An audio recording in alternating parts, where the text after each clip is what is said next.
Show who you are. Good riddance. Is you kidding? Bid the forbidden. As it was written, you overbidding. With the heathens, karma is a bitch, so how you living? Pray for my enemies, unforgiving. Cast the pearls on hog moms and chitlin'. If it's too hot, get your ass out the kitchen. Finger licking good, good looking. Stewing in the stew, I'm cooking. You psyched out, paranoid and shookin'. Shook the table, babes, I'm booking. Get prepared for this ass whooping. Listen to the words being spoken. You were talking, I'm awake and woken. While I'm spitting this, got your spit, got choking. Era up, a glimpse in my world, eyes shut open. Parallel in my mind, I'm chosen. Reverse the time, heart frozen. Antarctica, cold as ice. Casting locks, rolling dice. Mean as nails, I'm nothing nice. They persecuted me like they rejected Christ.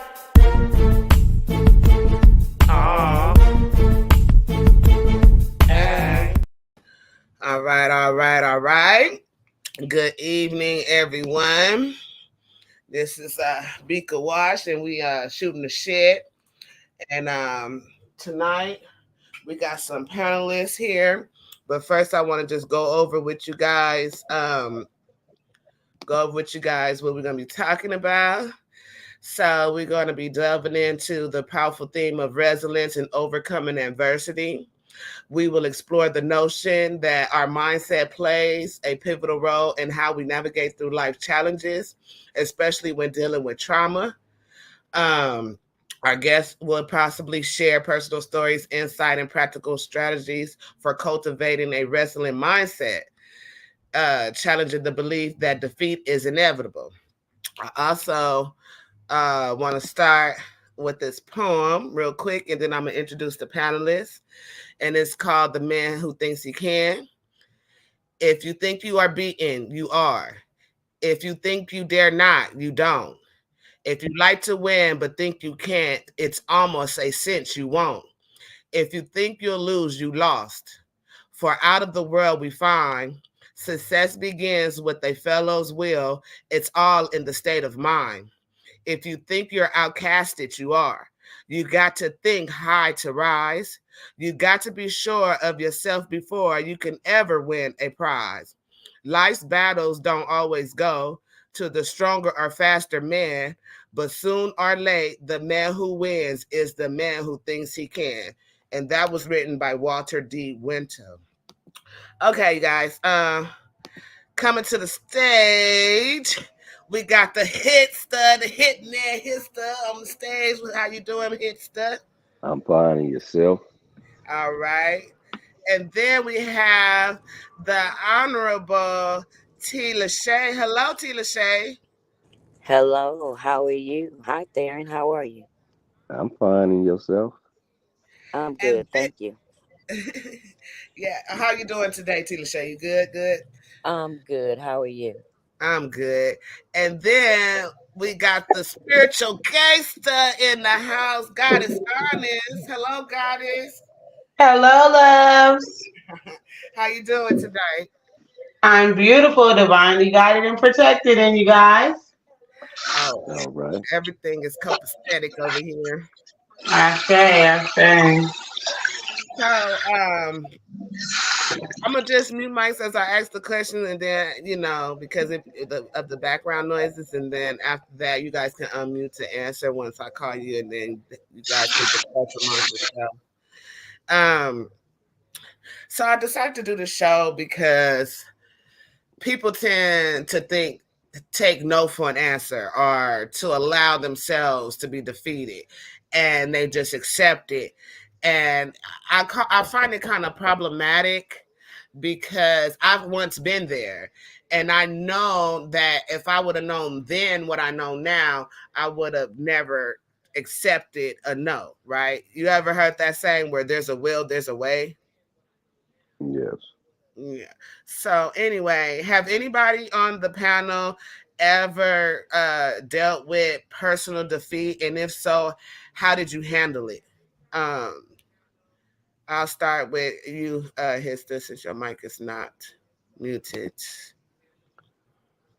Um, I've been in a lot of adverse positions that would really knock down the average person. I think that I've always remembered some words that my father told me, and it's very simple. No matter what position you're in, there's always somebody in a worse position. And in replaying that in my head anytime that I'm up against the wall, it feels like it takes a weight off of my shoulders because there is always somebody in a worse position than you. Um, I remember a time when I was incarcerated and I had already been in for I had a freshly 21-year sentence and I had to do 85%, which was 18 years. And I hit the Hatchby and I had assaulted an officer. And now I'm going to court on that from the hole for my third strike. And with that being said, you would think, damn, the world is coming down around me. And while I was in there after about 8 or 9 months, I received some legal mail, and that legal mail was from the California appellate courts overturning my original conviction. And it's things like that that have always kept me going. I've been in a lot of circumstances where it seemed like the world was coming down around me, and something always took me up out of that situation. And so that's why I always try to communicate with people who are going through depression and not to give up because you never know what tomorrow is going to bring. You never know. One day you in the thick of it, and the next day you fuck around and it's all surf and sun. So that inspires me or keeps me going, and I never give up on any situation, no matter how adverse it may seem. There's always a way out of it, over it, or through it if you keep on pushing and keep on looking for that. Right. What about you, Goddess? Can you share a time where you might have felt defeated at one point and how you dealt with it? I gotta unmute you. Um, I can say it's been several instances and times or blocks of times in my life where I felt defeated. But one particular instant would be when I realized that my connection with my family was to my own detriment. When I realized that I'm only one person in a whole family full of people, and no matter what I done or no matter how I tried to fix things or no matter how I tried to show up, that I would be the one that was going to end up dead or in jail forever trying to be on the front line for people and loving and caring about people who didn't love and care about themselves. And so I had to walk away. It made you feel defeated. In that instant, it definitely did. Now I understand that that was necessary for me. I had to walk away from that, the way that I thought of my family, the way that I viewed my family, and understanding what I wanted to happen was not going to happen. And now I know that it was the best thing that I could have done for myself. But in the moment, it was devastating, like fighting and trying so hard, and to no avail. You know. Hmm. Tila Shay, let me unmute your mic here. Thank you, Goddess. Tila Shay, can you Yes, ma'am. share an experience where you may have felt defeated, but you found the strength to persevere or whatever? Yes. It kind of hits to kind of put it on my mind to. Uh, I'm sorry. He kind of put it on my mind to touch on this particular moment for me. Mm, I was I had just got certified as a medical assistant, and I was I left an abusive relationship for the second time. And so I was moving into a different place. And so I wanted one of my daughters to have a TV in her room. Everybody else did. So I rented one. Well, she broke it and I was paying on it, but I was also going through some things. So, long story short, I moved. I forgot about the TV payment. They literally put a warrant out for me.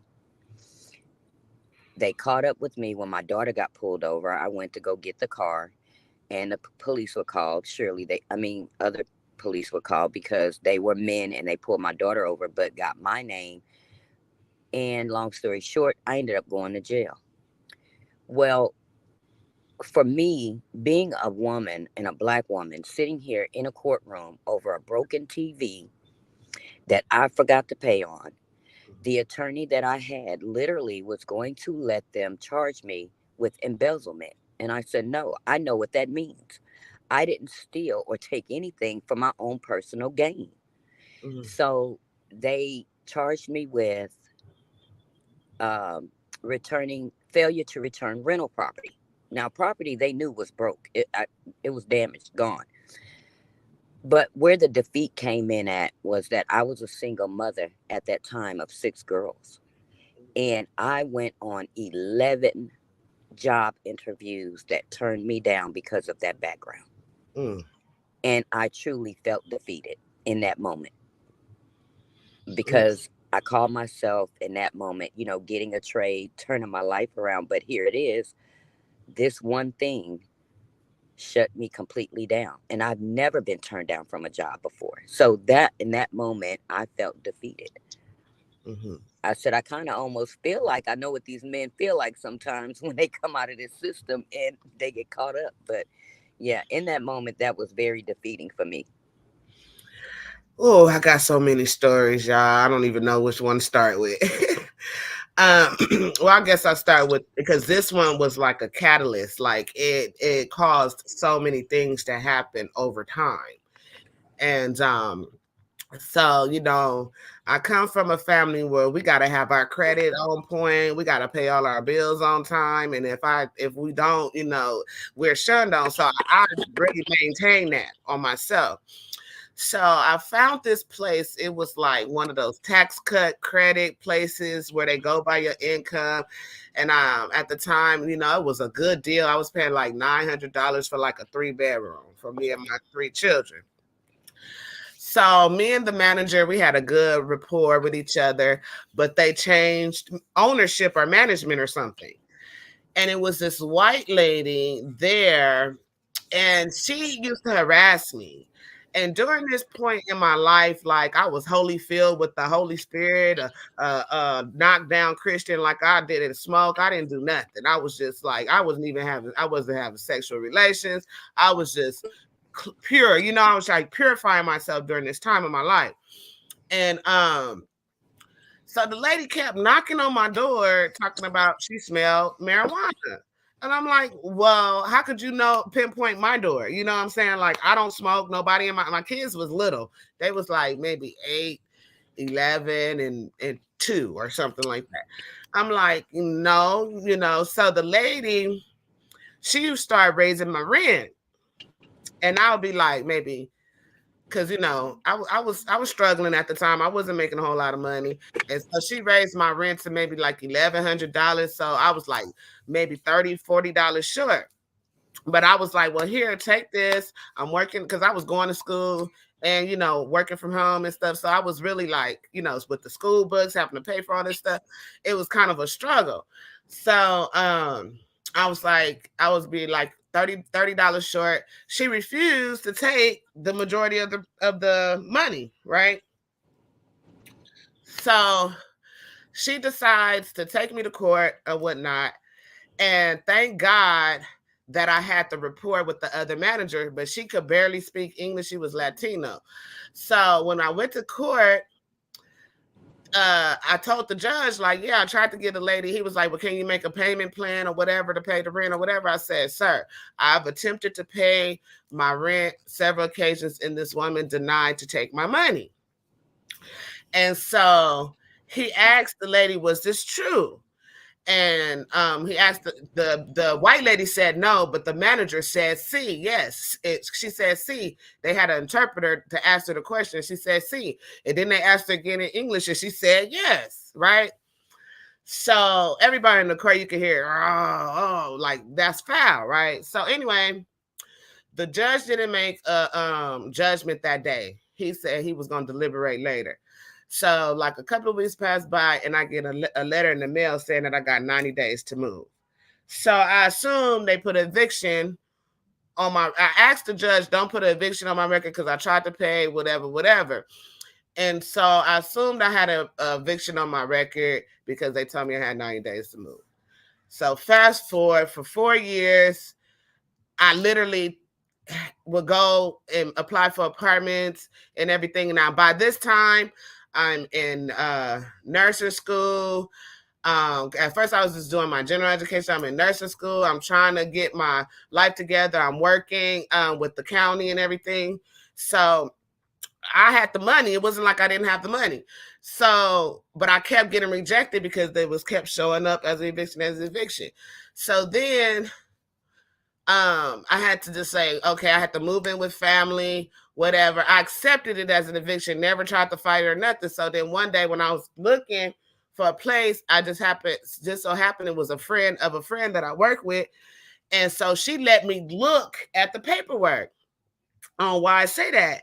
And the dates were all wrong. And I'm like, this ain't even the date that I moved out or whatever. It was like a whole year before I moved out.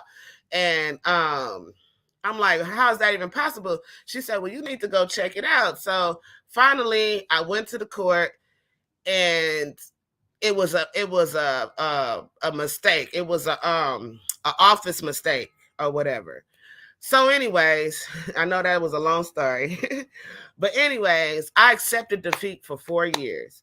And ever since that day, I learned that when something is in question, you need to question it. You need to research it. You need to find out what's really going on to get yourself out of it.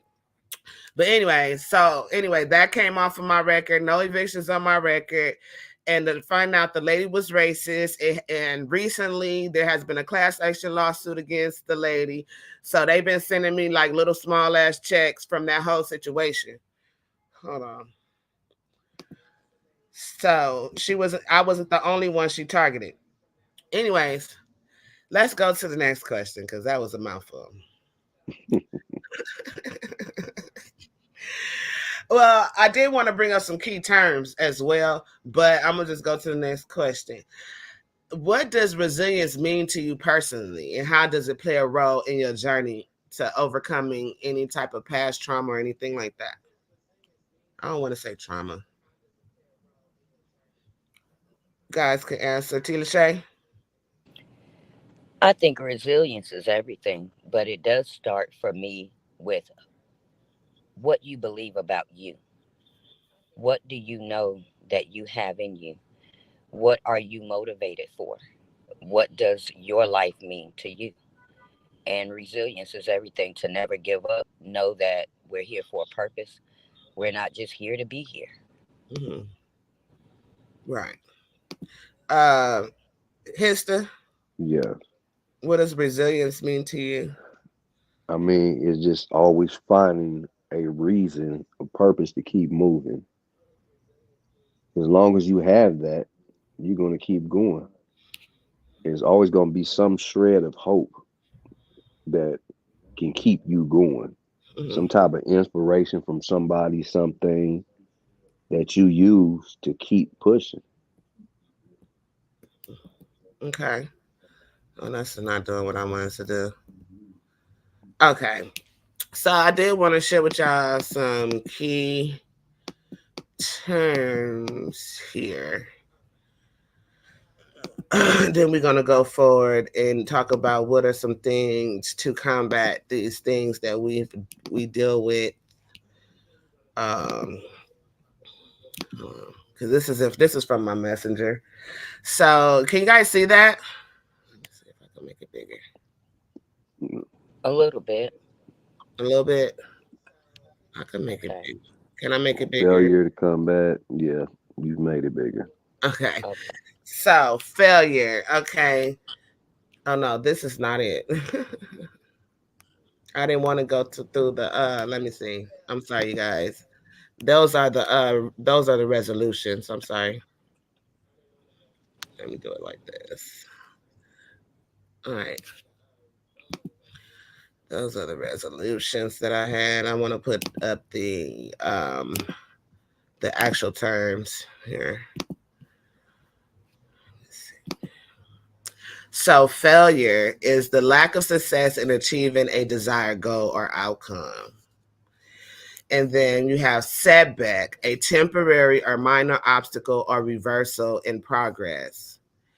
Then you have defeatism, a mindset or attitude characterized by resignation or acceptance of defeat without attempting to overcome challenges. And then you have surrender, giving up or yielding to an opponent or obstacle without resistance. Then you have demoralization, a state of reduced morale or confidence resulting from experiencing defeat or setbacks. And then it's resignation, acceptance of defeat or failure without attempting further action. And then it says rout, a decisive defeat or overwhelming victory, often in a military or sports context. And then it's saying disheartenment, a feeling of discouragement or loss of hope following defeat or setbacks. And concede, to admit defeat or acknowledge the superiority of an opponent. And reversal, a sudden change in fortune or circumstances resulting in defeat or setback, which most of those sound particularly the same. Hold on. What do you think would be some resolutions when it comes to defeating failure? I mean, what do you think some resolution would be when it comes to dealing with failure? Hister, hit. Resolutions when it Mm-hmm. comes to dealing with failure, Mm-hmm. I'm a little lost on that. What would be a resolution when it Mm-hmm. comes to dealing with failure? I mean, to never give up. That's my resolution, to never give up. I don't accept failure. I don't accept it. I don't even, acknowledge its existence. Mm-hmm. Because, like you say, if there's a will, there's a way. Something can always be done if you gain the right knowledge, you put in the right work to get it done. It's going to happen for you. Mm-hmm. I just, me personally, it doesn't sit right with me when I don't know something or I can't do something correctly or the way I want it to be done. So that pushes me to keep going. Mm-hmm. That's my personal, you know, standard with myself in essence. If it's Mm-hmm. something I want to know or want to do, I'm going to do it and won't be satisfied until I do it. Right. What about you, T. Lachey? She on okay. I can agree. I also believe failure is of a mindset. Mm-hmm. So again, it still, I believe, starts with us and how we view life and us as a person. And, like Darren said, you can't say it any better than when there's a will, there's a way. The determination of who you are can get you anywhere. And to me, the lack of not trying is failure. As long as you attempt to do something, you try to do something, you do it incorrectly or not, you're Mm-hmm. not failing as long as you're doing. Right. Hello, Facebook user. I don't know. Can you tell me who you are so we can address who you are, Facebook user? Go ahead, Goddess Honest. What do you think could combat failure?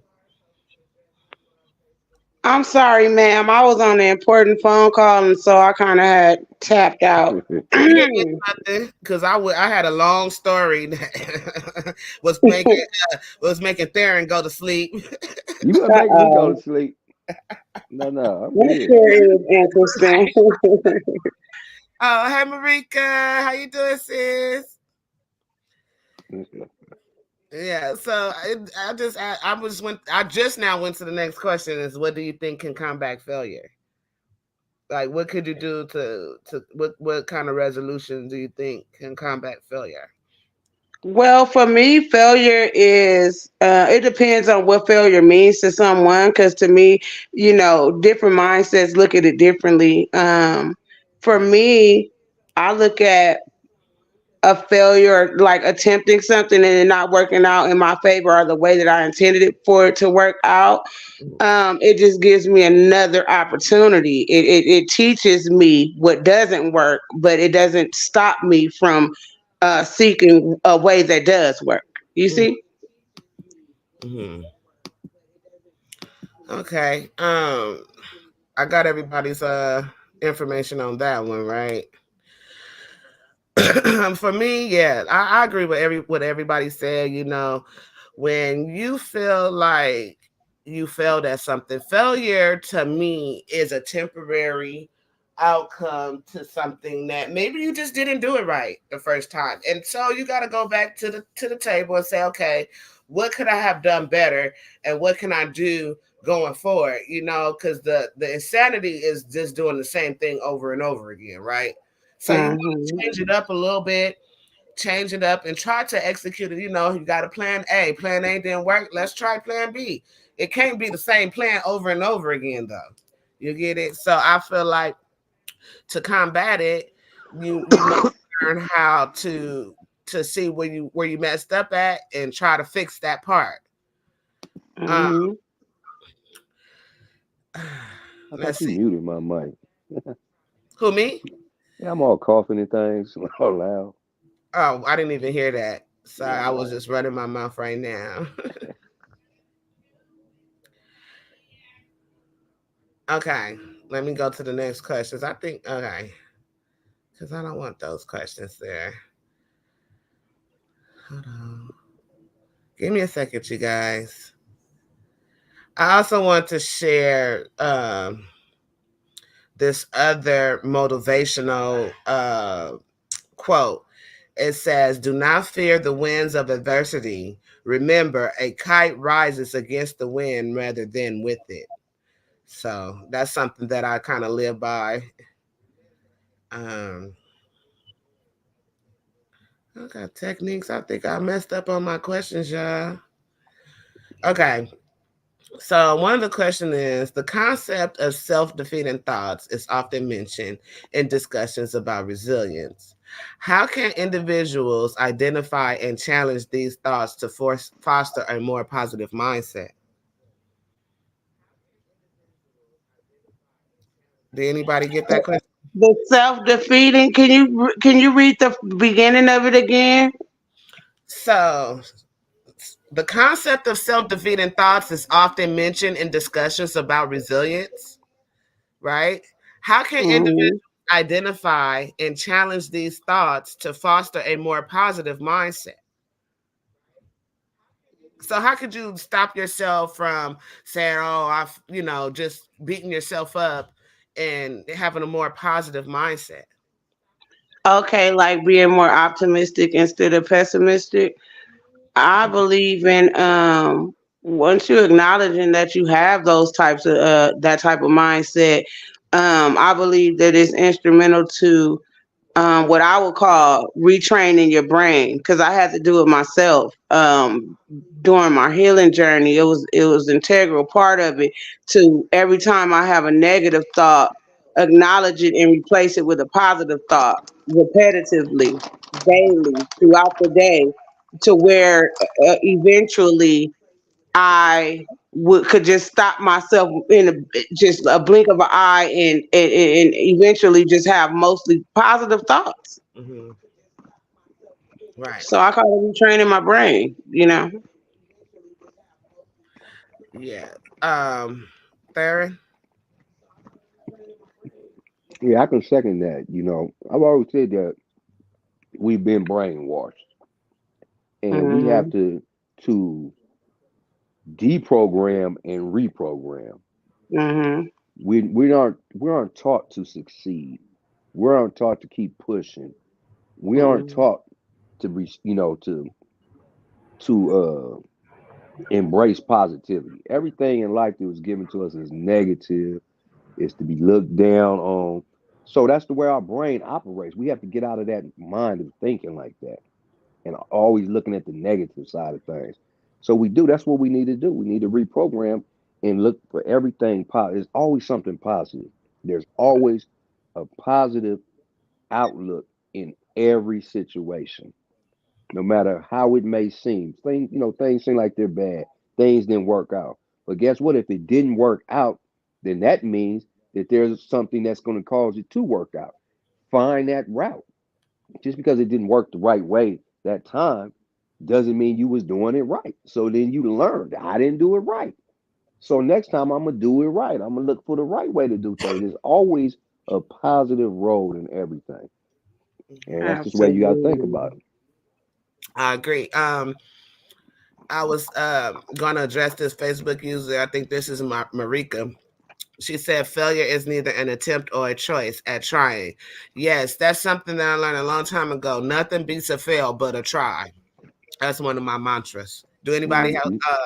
T. Lachey? Let me ask T. Lachey the same question, and then I'm gonna ask the next question. I can agree with Theron.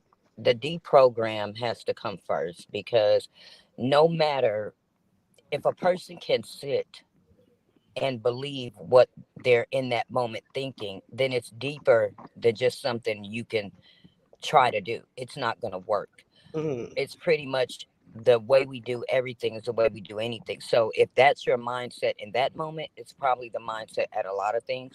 So I think a deprogram would have to come first, then a reprogram. I agree with Theron on that one. 100%. Do you have like a mantra that you go by when it comes to failure or defeat, like the ones that I just said, like nothing beats a fail but a try? Do you have a mantra or something like that?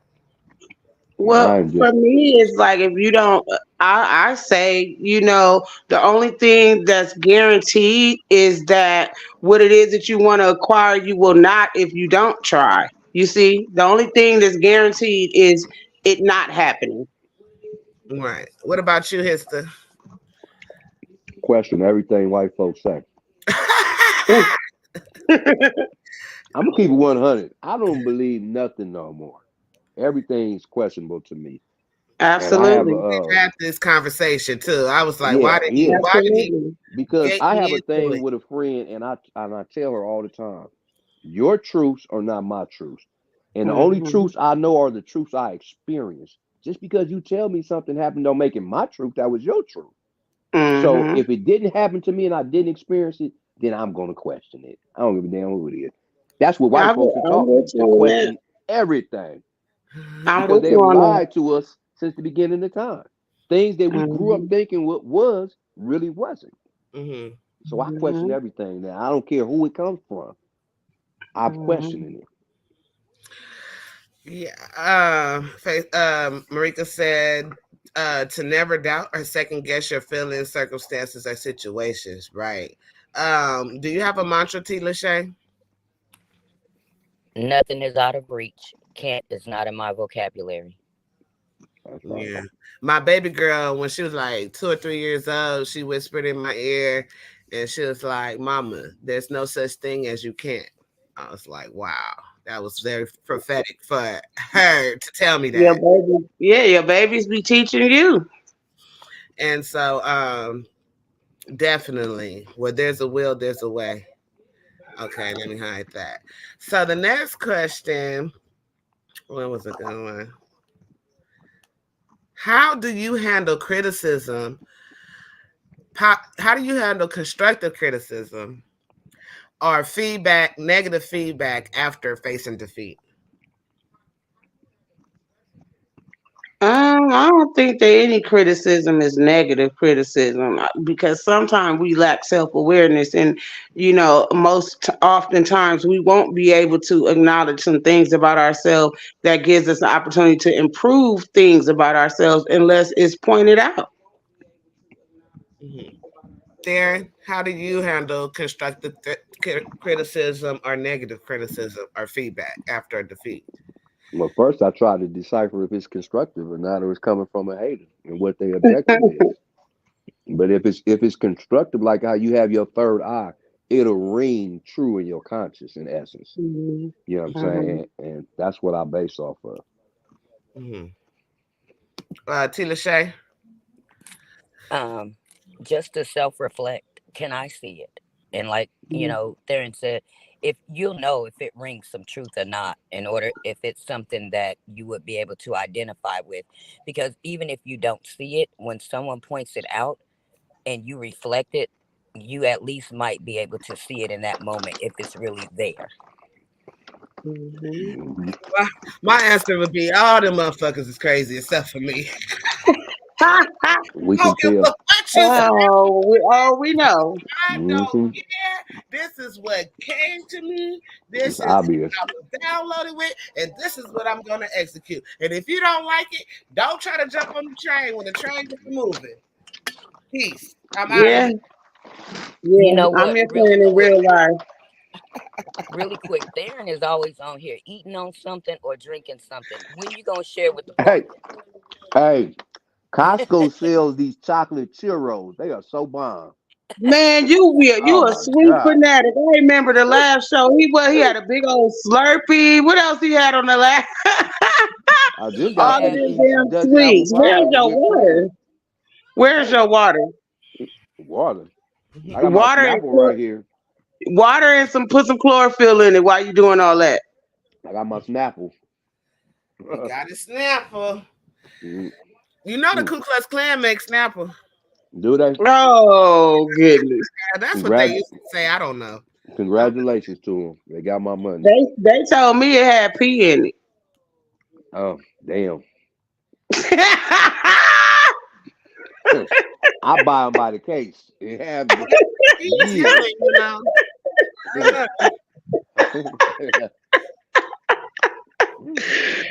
Oh They shit. say the uric acid in your urine is healing. So I don't know. Whew. I Might don't be know. healing me. This is I don't know who's saying this, but I'm guessing Marika. I don't know. If Facebook user, please let me know who you are. I hate that this does this. It says if you're in the face of constructive criticism, you have to be open to statements, suggestions, opinions, and comments. The most important thing is processing what you choose, receive, or recycle. Yeah, that's. I mean, But see, Okay. that's the thing. A lot of people can't do that. Anytime somebody tries to give them constructive criticism, the majority go into defense mode and shut down. Mm-hmm. mm-hmm. But Mm-hmm. the intelligent ones are going to listen Okay, and turn it over and see if it applies. And if it does Mm-hmm. apply, they'll make the corrections from there. okay. Now I'm just making sure it's still you, Queen. I'm just making sure it's still you. Um, you know what? This is how I feel about it. If I don't come with you with it, if I don't bring the situation to you, unsolicited opinions is I don't like. Oh well, that's your bad. So That's your bad. if I respect your opinion or respect, and I know because I surround my people that give it to me straight, no chaser, right? So if I respect you enough to say, hey, I got this issue. Do you think I'm overreacting, or do you think this? What you think about it? And they be like, girl, you tripping. I respect that because I brought it to them. Now an example would be that I don't like is somebody coming like, you know what you could do with your life to me? No, I don't want to know what I can do. I know what I'm doing. I'm taking care of me. Really. I don't ask you for nothing. So what you calling me for? You know what I mean? Stuff like that. Like if I have a problem though, and I call and say, hey, I got a problem. Yeah, fine. Give me the constructive criticism because that's what I want. But don't give me no unsolicited stuff that I ain't asked for. That's all I'm saying. I don't want to hear that. Well, they might think they Well, helping you out. Huh? but I But mean, see, like I'm she not said, close to everybody unsolicited like is unsolicited though, because a lot of the times, even if somebody is sitting up there and thinking that it's constructive criticism that they're bringing, you always have to keep in mind that the thoughts of others and the words of others are merely suggestions. It's up to you if you want to receive them or not. that. Right. And a queen, yeah, sometimes when I talk to a queen, I mean, I like I said, when I talk to Don't Queen, be she be putting pissing me me off. When I talk to Goddess, she be pissing me off. Only one all that don't piss me the off is T. Lachey. So, but look, let me tell you this though. If I fucks with you, like if I'm talking to you about that stuff though, you got to know that you're important to me. So I don't just take unsolicited information from people I don't time. fuck with. Like, who are you? Where you coming from? And you don't take suggestions and unsolicited stuff from me. No, not if it's unsolicited. Now, if I No, because you said I don't want to talk about any of this stuff. I don't want to hear. I just wanted to say this. exactly, yes, but no, I don't care. But it's like this. I am. Yeah, I know. I get on y'all nerves. Y'all get on my nerves What too. do I But it's with feed it? What love. do I feed it? What do I feed it? It's with love. So as long as we can be straightforward with each other, I love that about my friends and my circle and the people I have around me. It's just that like you might get cussed out if you say, "Hey, I was just thinking about something I told you 2 weeks ago." Oh no, bro. We don't already got past that. Let's move on. Let's move on. You feel me? I know I'm hard. People always say, "You think you know everything." No, it's not that I think I know everything. It's that I gotta stay on task. You know what I mean? I gotta stay focused. Like it's been a few nights, right? I have called my brother. Now he the closest person to me. We the same age right now, right? And I'll be like, "Hey, bro, I got a great idea. Let's do this." He like, "No, that ain't it." And I'll be listening to him. And then somebody turn around and do the same thing and make money off of it. And I'll be like, "Bro, we should have did this, but I should have did it." You feel me? So I can't allow people to say to turn down my dream. You know what I'm Yeah, that's the suggestions. Yeah, then that's coming from their energy. If you believe in something and you know something in your heart, you got to move with what you know. saying? You Right, understand me? Sometimes your ideas are not nobody else's dang on business. You just right. go ahead and move forward with what it is that the spirit and gave you. Exactly. And I should have moved forward, but that was me being naive, at the time. Like, man, I should have this. Let me tell you what it was. When COVID hit, I said, bro, let's rent out a parking lot and let's do a parking lot. What did I call it? Parking lot pimping, parking lot pimping like type of situation, right? Where, everybody stay in their cars, but bump their music or whatever. Man, kind of find out, I think the people that own either the ones that own what's that club called? Not the Savoy, the other one. What's the one? It's similar to the Savoy. Monte Christie, Crisco. No. The people that own that little, you know what I'm talking about. It's in Inglewood. Anyway, those same people ended up renting out a parking lot, doing the parking lot, making That was a money. major one. That was some good money right there. I said, man, we could have stacked up on that when COVID hit. Cause all you had to do was stay in your car, but you still socialize. We could have made a game where people throw each other their phone numbers and stuff. That was just my ideas. You know what I mean? Whatever. So, anyways, Don't sleep on yourself no more, baby. she said you do think you know everything, but you be on point though. This is not the Put Mika on Blast show because boy, could we join in. Let's go on to the next question, please.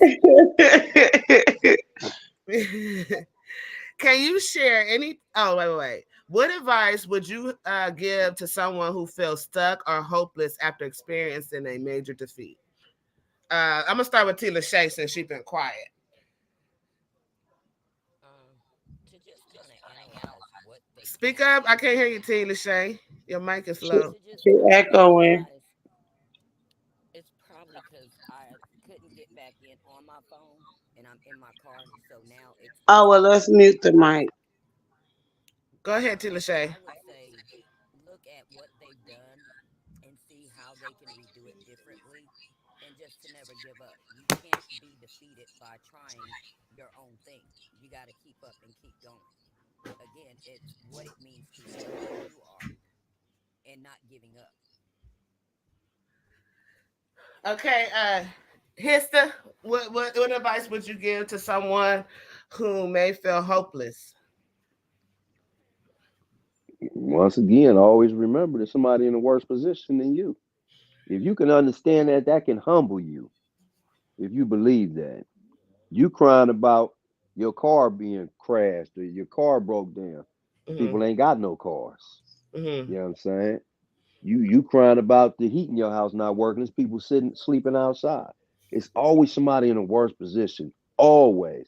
And if you understand that, that will humble you. Like I Mm-hmm. said, it used to make me feel like a weight was taken off my shoulders. I remember I had got to Pelican Bay shoe, and I was in the hole at that particular time about 3 years when I got transferred up there. Mm-hmm. Now, Dang. to any see what you just said, you said, damn. So this is 1996. You say, damn, 3 years. But when I entered that pod in Pelican Bay shoe, it was two brothers in there who had been in the hole since 1979. No. And this is 1996. So what the hell could I cry about over my little 3 years when they have been in isolation since 1979? It made me see things in a whole different light. Ashe, you speak a lot about the energy of gratitude, and that is the ultimate way of life and a energy to reside in. Because complaining about things shows ultimately the lack of gratitude. And when Yep. you wake up radically grateful for all that you are and all that you do have, it inspires you to operate in such a way that adds more of what it is that you're grateful to into your life. You understand me? Yep. Mm-hmm. And that's how I operate. I am I grateful for appreciate that. everything that I have. I appreciate that. I did. Tila Shay. Did Tila Shay go already? She did. No, She went first. I went. Remember, her volume is just low. Yeah, Tila Shay. Can you like go out and come back in so we can see if the volume changes? Okay. All right. I did want to share with you guys some things because I had you guys ever heard of y'all heard of the 48 laws of power, right? Yep. Mm-hmm. Okay, so years ago, I with my dad, I was going through that thing. This was in my 20s, the defeat thing, right? And so my dad told me to watch this documentary called The Secret. I don't know if you ever heard of that or whatever. Mm-hmm. But after watching The Secret, because that's like the law of attraction, right? Mm-hmm. And it talks, but it's more than one law because there's a law of gratitude too. But the law of attraction states that whatever you think or however you process things, then that's You what you're bring going to. it in. Mm-hmm. So, like you guys all said, it's about deprogramming your mind and you have to program. And so my dad, he used to do hypnosis and stuff like that. So he taught me positive suggestions, right? About self-hypnosis and things like that. And let me tell you how good it works. Because I was going to school, I was getting like C's and D's and stuff like that. Sometimes I get a B and an A here and there, but I was struggling, right, in college. So what I started doing is I came up with a positive suggestion saying, but I think it was like read, retain, regurgitate, or something like that, right? And I kept repeating it to myself. After that, I started making it to the dean's list. I started getting scholarships and all kind of stuff. I made it to the dean's list the last 3 consecutive semesters or quarters that I was in college. And straight A's, straight B's. You know what I mean? The first time was straight B's, and the last 2 times straight A's, straight up. So anyway, I wanted to share with you guys this book that I read. I'm not gonna share the whole book. I'm just gonna share the main principles in the book because what's his name, Alan Green or something like that, who wrote the 48 Laws of Power. He mimicked his book off of this book, right? And it's called the Law of Success. Mm-hmm. Hold on. And see, I'm just gonna go to the first principle. It's called the law of success. And he does say that failure is a temporary defeat to success, right? Once you learn how to overcome the failure, you're just a step away from success, right? And I do and why I did this show, because everybody is like, I don't have all the answers to life, but people tend to come to me with problems. And I instead of me having to do all these one-on-ones with all these people, I could just send them this video and like, listen, watch this video, because I can't keep doing that, because I still got to focus on what I got going on here. Mm-hmm. So yeah, let me just show this, and then I'm gonna ask y'all what y'all think about the each principle, because we're just gonna wing it from here, because I'm done with those other questions for right now. Let me see. So this, can you guys see this? Definiteness of purpose. Yeah, so principle Definite. number one is definiteness of purpose. Definiteness of purpose is a starting point of all achievement. It says, don't be like a ship at sea without a rudder, powerless or directionless. Decide what you want, find out how to get it, and then take daily action toward achieving your goal. You will get exactly and only what you ask for. I mean, what you ask and work for. Make up your mind today what it is you want, and then start today to go after it. Do it now. Successful people move on their own initiative, but they know where they are going before they start. What do you guys think about that? Mm-hmm. Darren? They actually do, because I know I move on my own with everything I do. I don't wait for nobody. You Text know, me that. I'll send them all to you. Okay. All the principles once I'm done.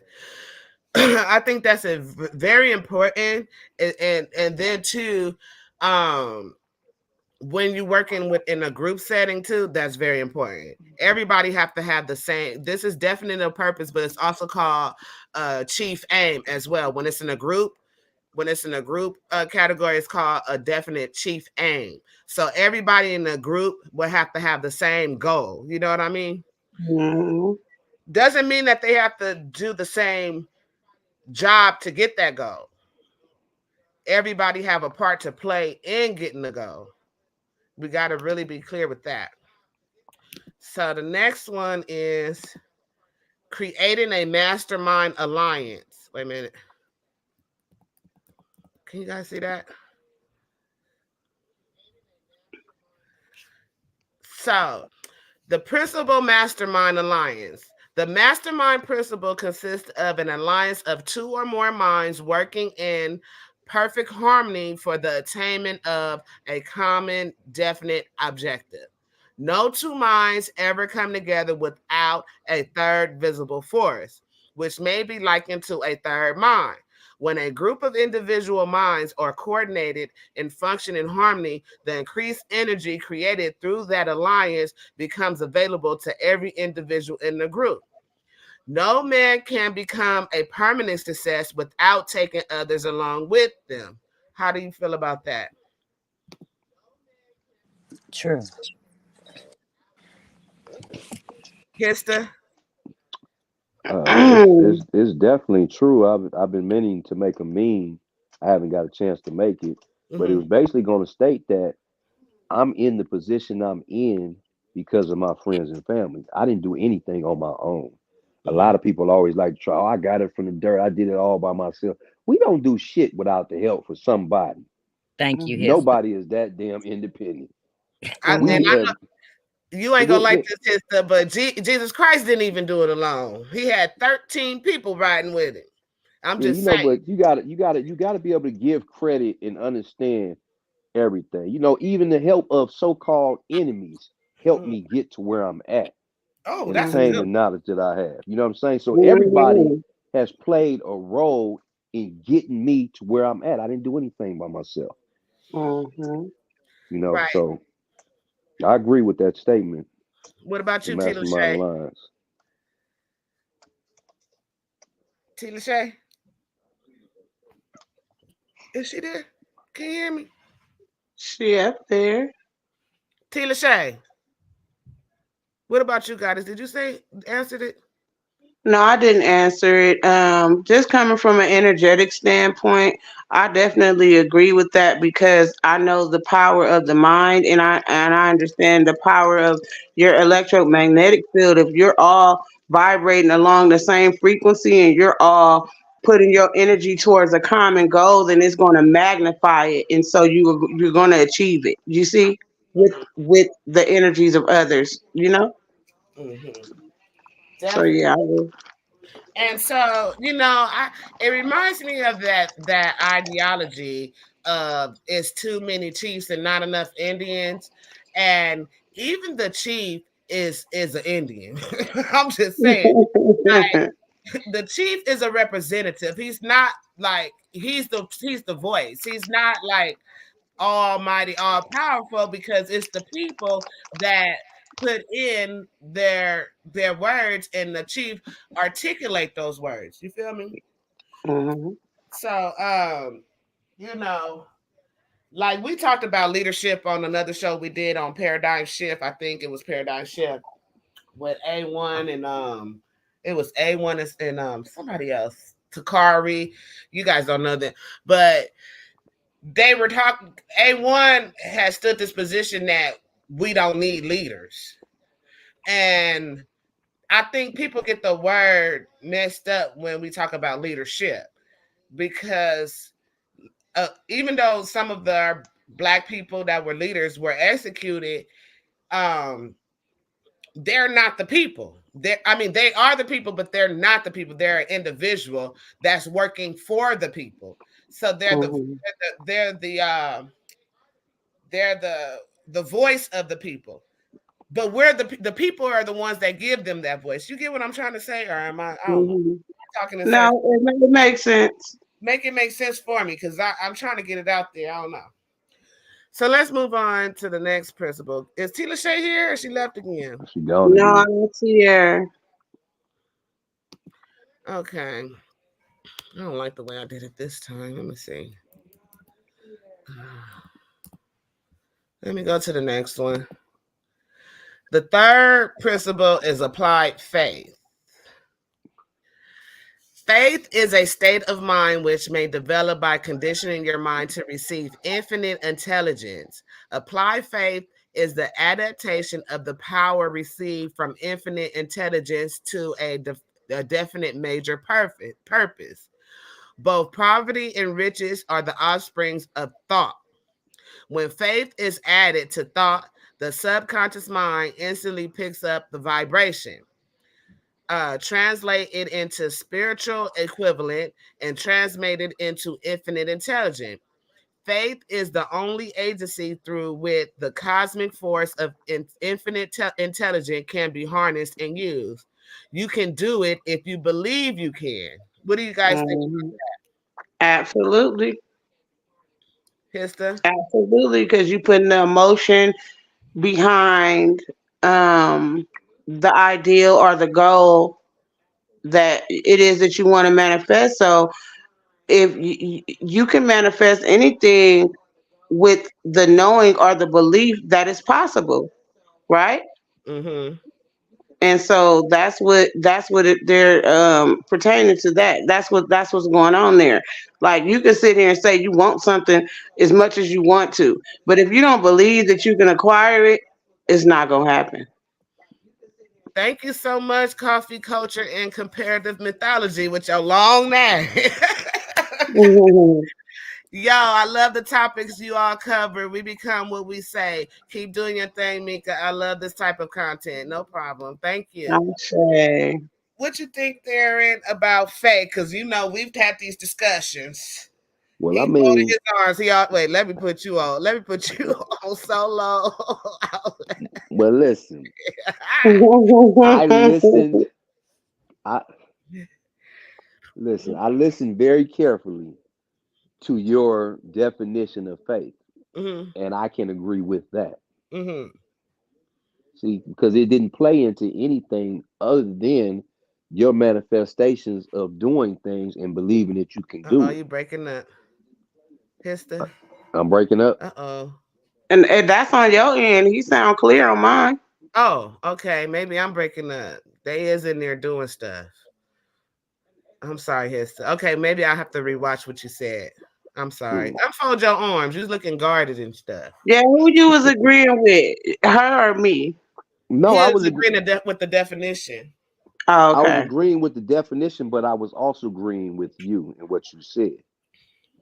But like You I said, making me see, nervous. Mika, You a big old man. I'm feeling you making me a little nervous. Like see, now Mika thought she was gonna get a fight up out of me by mentioning I was that scared. terminology, I but it was wasn't you gonna know, happen. Like I she love said, that I debate listened. shit. Yeah, no, see, I I ain't listened to your debating. definition. You know what I'm scared. saying, and just didn't jump in without listening. It pays to do that sometime, Mika. Oh, I'm so proud of And you, Karen. We done reached a new height in our friendship. yeah. Y'all I was So funny. I didn't know what he no, was gonna say. no, like I said, I'm a Gemini. You ain't gonna never know what I'm gonna say. But Man. yeah, I'm a believer in that. Whatever you manifest, you can do it. I've witnessed it because I've done it myself. I've Hmm. Mm. overcame a lot of things that I was not supposed to overcome. I remember back in the '80s, man, I was in Central Juvenile Hall.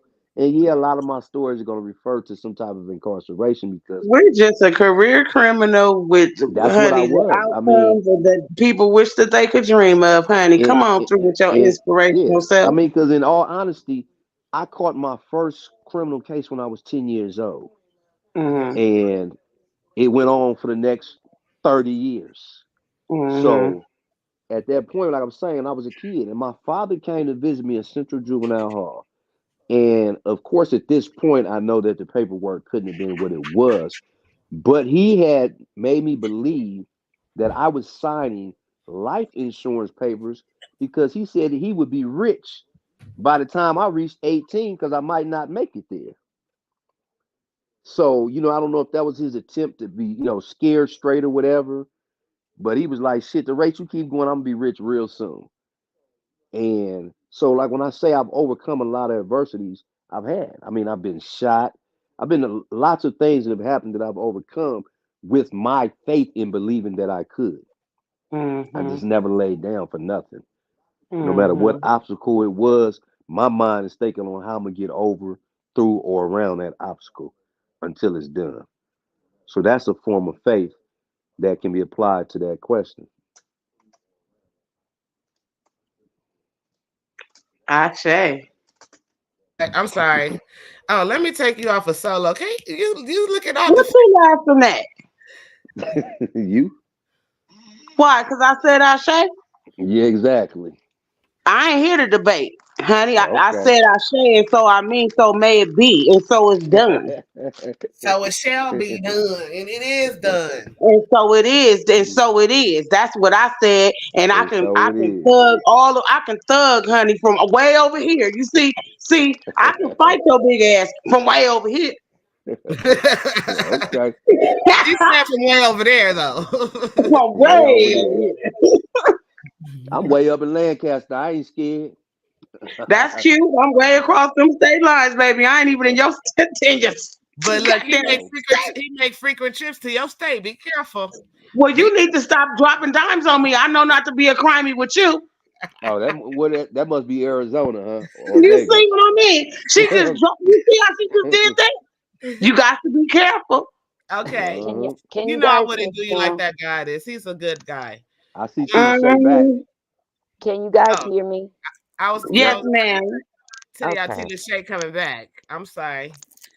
So we went over the principle 3 about faith, and it says, I'm just gonna read the bottom part. You can do it if you Give believe me you. some. It's so good. These are really bomb right here. They bomb. They look good. They are. I mean, they are juicy. Oh my god. Theron is the This is man of tough right snacks. here, bro. I'm hungry now. I got to put some clothes on to get in the car. Theron, you're tempting, very tempting. Okay. T. Lashane, so what do you think about that? You can do it if you believe you can. Amen. Amen. Thank you. Gossip, Nobody you else better has not to say believe nothing it but smart to see the Shay. nobody else has to believe it but you. And Right. that's all.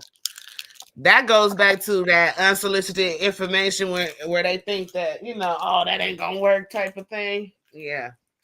If I believe it, don't try to hop on my train when it's too late. That's why you don't be sharing your stuff with, you just keep it to yourself and manifest and using your own energy. Well, I do want to, like I go back to the first thing where I do want to create that mastermind. So I do, um, that's what I'm trying to do here is create that mastermind where we have people that's after the same thing and we can all grow together. But it's a tough situation doing that with so many different personalities and everything. So you just I got mean, to. it's not really about the personalities. If you ask me, it's really about the energetic frequency that someone vibrates at. It's really not about that. If you're vibrating along the same type frequency, then you good. You see? But you can't have two knuckleheads or a secret hater or somebody that's secretly competing with you on your team. That's not a teammate, man. That part. Right. And I agree. So the next one, the fourth principle is going the extra mile, which is something that I tend to do a lot, which I'm gonna have to slow down on. It says render more and better service than that for which you are paid. And sooner or later, you will receive compound interest on compound interest from your investment. For it is inevitable that every seed of every useful service you sow will multiply itself and come back to you in overwhelming abundance. Put your mind to work. Assess your abilities and energy. You could use who could use your help? How can you help? Does it doesn't take money. All it takes is ingenuity and a strong desire to be a strong desire to be of genuine service. Helping others to solve their problems will help you to solve your own. The most successful people are those who serve the greatest number of people. What do you guys think about that? Hista. I can Oh, go ahead, T. Lachey. no. You're fine. Go ahead. No, go see Lachey. Say. Um, I was gonna say I can agree, but when it comes to helping those, I tend to believe it should always be those who are willing to help themselves. Mm-hmm. I say. Mm-hmm. Goddess. I agree with T. Lachey. I believe in giving. I believe in operating from gratitude, and I also believe in discernment. You see, I believe in pouring from an overfilled cup. Mm-hmm. You see, so my cup will never be empty because I'm over here over giving, over giving, over giving until and this is the story of my life. Like I've been doing it, until I realized not to do so. You cannot pour from an overfilled cup. So I would just give, give, give, always available, never turn my ringer off, door always open. And then when I'm out of light, Mm-hmm. because I've given all my stuff away, then I'm no good for me or the people around me. You see? So I Mm-hmm. had to learn how to fill my own cup so that I can pour from an overfilled cup, but also to understand when I'm being used, when I'm being took advantage of, when I'm being taken for granted versus being actually appreciated and actually being effective in the giving that I'm doing, it actually being effective. You Mm-hmm. see? Mm-hmm. Yeah, I love that. What about you, Hista? Going the extra mile. It's funny that you talk about this because no more than 2 hours ago, I was almost having a similar conversation where Mm-hmm. I went to this lady's house. Mm-hmm. It's her mother, her sister, and the mother, the auntie, and the daughter. Mm-hmm. And I went to her house to change a toilet bowl valve and to change out a light socket in her bathroom. Mm-hmm. Well, I had kind of got stumped because the electrical socket had four wires. My buddy's an electrician, so I called him and explained to me that one of the wires was a motion sensor and it was no need to have it to cap it off. Mm-hmm. So as I was leaving, the woman asked how much she owed me, and I told her $50. And so when I got into my car, my homeboy was like, "Hey, I don't touch nothing for under $95." He said, I'm just putting that out there to you because I heard what you charged. And so I told him, I said, you know what? I said, it's three women that live in that house and there's only one income. I said, I'm not trying Mhm. to get rich. You know what I'm saying? At the same time, I said, I think that's where all my blessings come from because I'm not greedy. I'm not Mhm. greedy at all. And so I don't have a problem with helping people and doing things for people that other people would charge an enormous amount of money for. If Mhm. I can do something and it's little or no effort to me in essence, I Mhm. don't believe because everybody else is charging $500 that I got to do that. And that's not Mhm. what I do. And I think because of that, and I'm always willing to help people, that I stay being blessed. Right. Mhm. Uh, as far as what God was saying about pouring from an overfilled cup. Now, what I won't allow is anybody to drain me. I know how Mhm. to say no. I know how to Mhm. say that no, I'm tired. It's not gonna Mhm. happen. We can arrange for another date and time. Because you do Mhm. have to protect yourself before anything, or you won't be good to anybody else, and yourself Mhm. included. So, Mhm. shit, I love giving. It is what it Me is. It's too. it's a it's a it's a wonderful feeling to be able to help people, and, Mhm. and I think that came from, of course, once again going back into my incarceration, that Mhm. there was family members and friends who never gave up on me, and because of Mhm. that, I don't give up on people. You know what I'm Right. saying? Because I was a hard head, the worst thing going. I mean, when I say the worst thing, I was the worst thing. Books is wrote about cats like me, and people never gave up on me. I remember a time when I was in CCB court and I was pro per, which means I fought my own trial. And during sentencing, they had the opportunity, the judge had the opportunity to give me 30 years. And she gave me 21. And the DA was mad. And she was like, show me where I have to give Mr. McGuire the maximum. And he was like, well, he's this, he's that. And she said, you know what? I don't care. I see redeemable factors in Mr. McGuire, and I'm not going to give him the max. And I'm thinking to myself at the time, who are you looking at? Because I'm a career criminal. But it was something that that woman saw me in that case, ended up getting overthrown by the appellate courts. So I didn't even do the 21 years. I ended up doing 7 year sentence when I should have been doing 18 years or 28 years if Mm. she would have given me the max. I did 7 years. So, and I think what that comes from is all the things that I did because I've always believed this. You can't do 100% wrong. People that do 100% wrong with no conscience is evil to the bone. Your ass is going to reap that shit. So I would try to mix the good with the bad. Oh You know what I'm gosh. saying? If I robbed a No, motherfucker, that I makes might give sense. That some of makes the sense. people, yeah, you know what I'm Rob saying? I might somebody give and go feed somebody the else. homeless. Exactly. So you So rob? that's how I always You're like a operate. Robin Hood. I Robin Yeah, Hood. always I operate. have that same You know what I'm thing. saying? I have that same thing going on too. Yeah. My Yeah. actual name, Hitman, comes from I used to protect kids from the bullies. Give me $5, I'm gonna protect you from the bullies.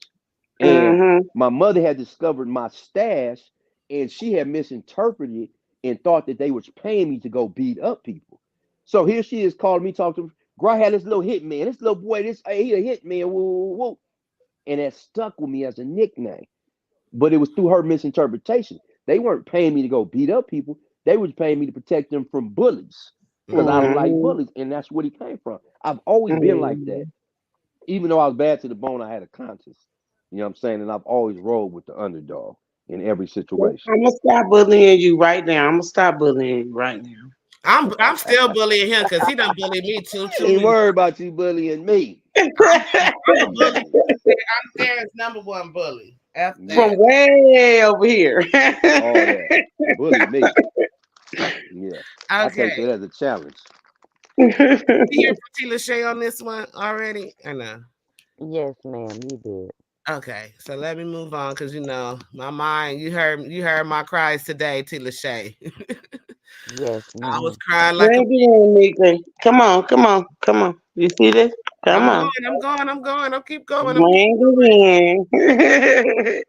Here goes some I just glimmers. before we move on, I just want to thank all of y'all. Y'all are so super. Y'all so super to me. I'm so grateful to have you guys on this panel right now because y'all are really helping me like through this, and I really love this, and I really appreciate every one of you. And so let me move on to the You're welcome. next. I'm No still problem. putting it out there. Okay. Anyway, principle number 5: pleasing personality. Now, before I read the definition, the title sounds a little bit misleading. So, because you can't please everybody. Everybody agree with that, right? So, a Mhm. personality is the aggregate of all the agreeable, gratifying, and likable qualities of any one individual. However, you have to believe in yourself first and foremost. What you believe yourself to be, you are.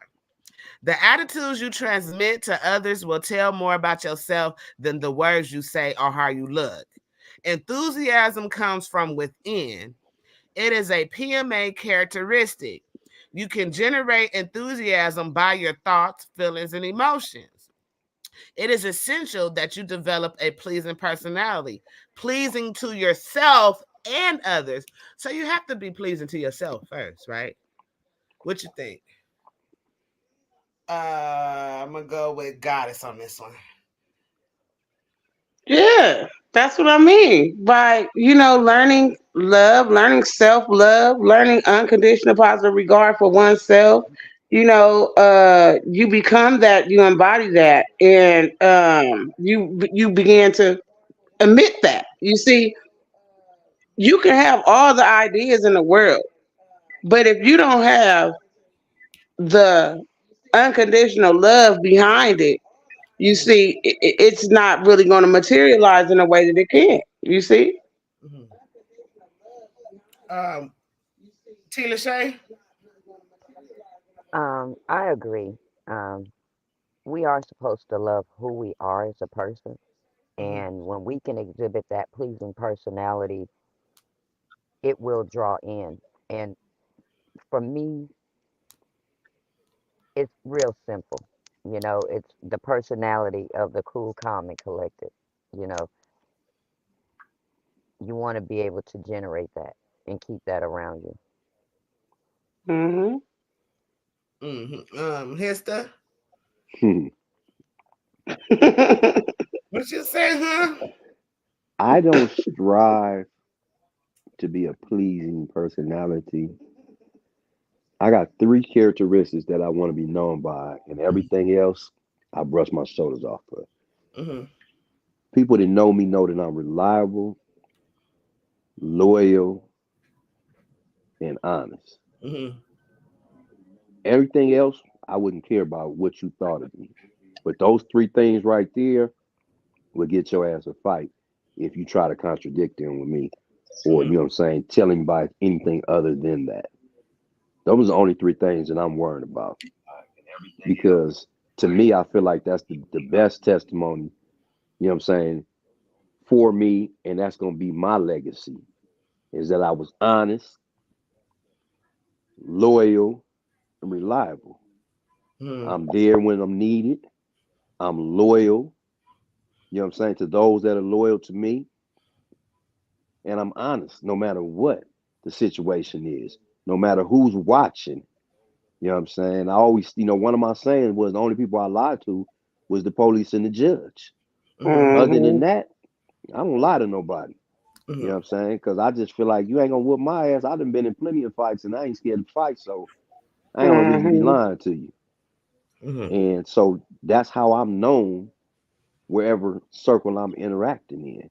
They know they gonna get the truth from me. I'm gonna tell it like it is, and I'm not gonna tell nobody to do anything that I wouldn't do. And half the time, I'm not gonna tell you to do the shit I would do because it might be too outlandish.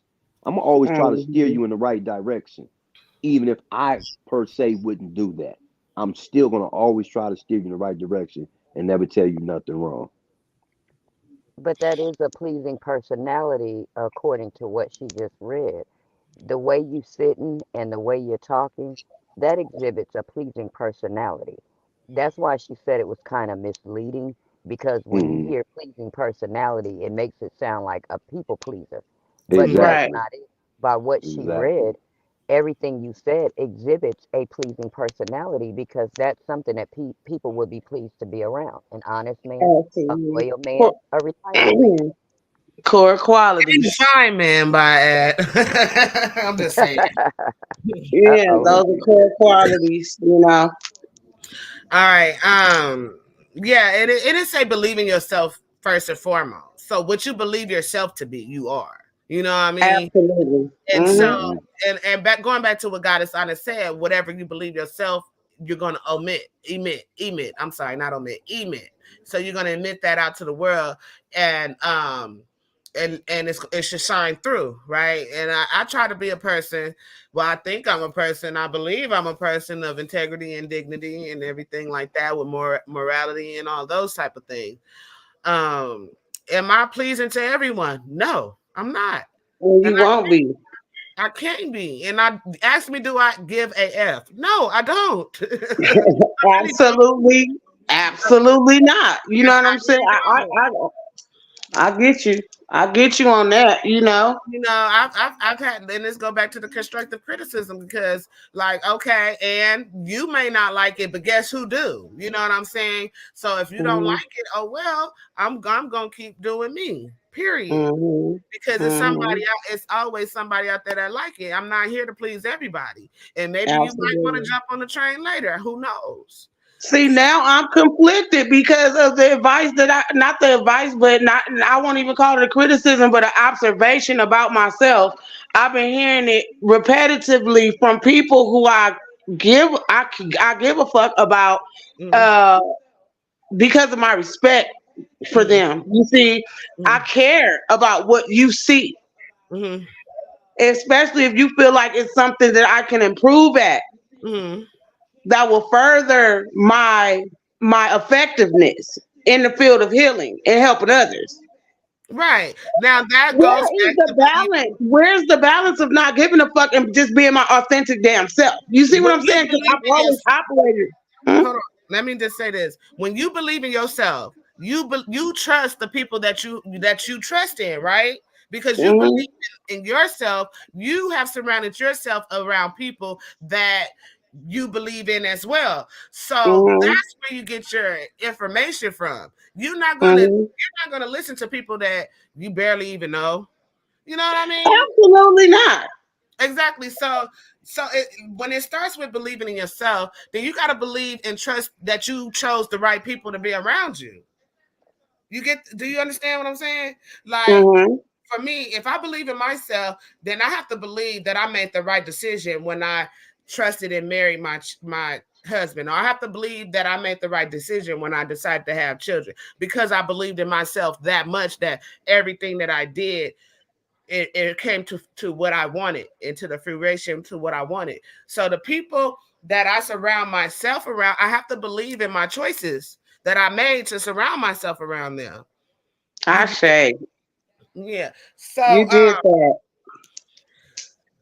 so we're gonna move on because I don't know if my personality is pleasing, and I really don't give a f if it is or not. I'm just saying. But I don't know if you remember when I was talking to you about the Johari window. Let me just bring that up real quick before I move on to the next one. And I'm just gonna bring the Johari window up real quick. Cause and not to me, I asked somebody to do this with me, but nobody would do it because I guess people was too I don't know, too scared to do it or whatever. I do it, Mika. I do it. I ain't afraid of nobody. It's okay, cause it's like it's really like revealing, right? Hold on, I just want to make it big. Let me just Hello? make the thing big. Hello, you there? Uh-oh. They can't hear Okay, me. I can hear you, T. Lachey.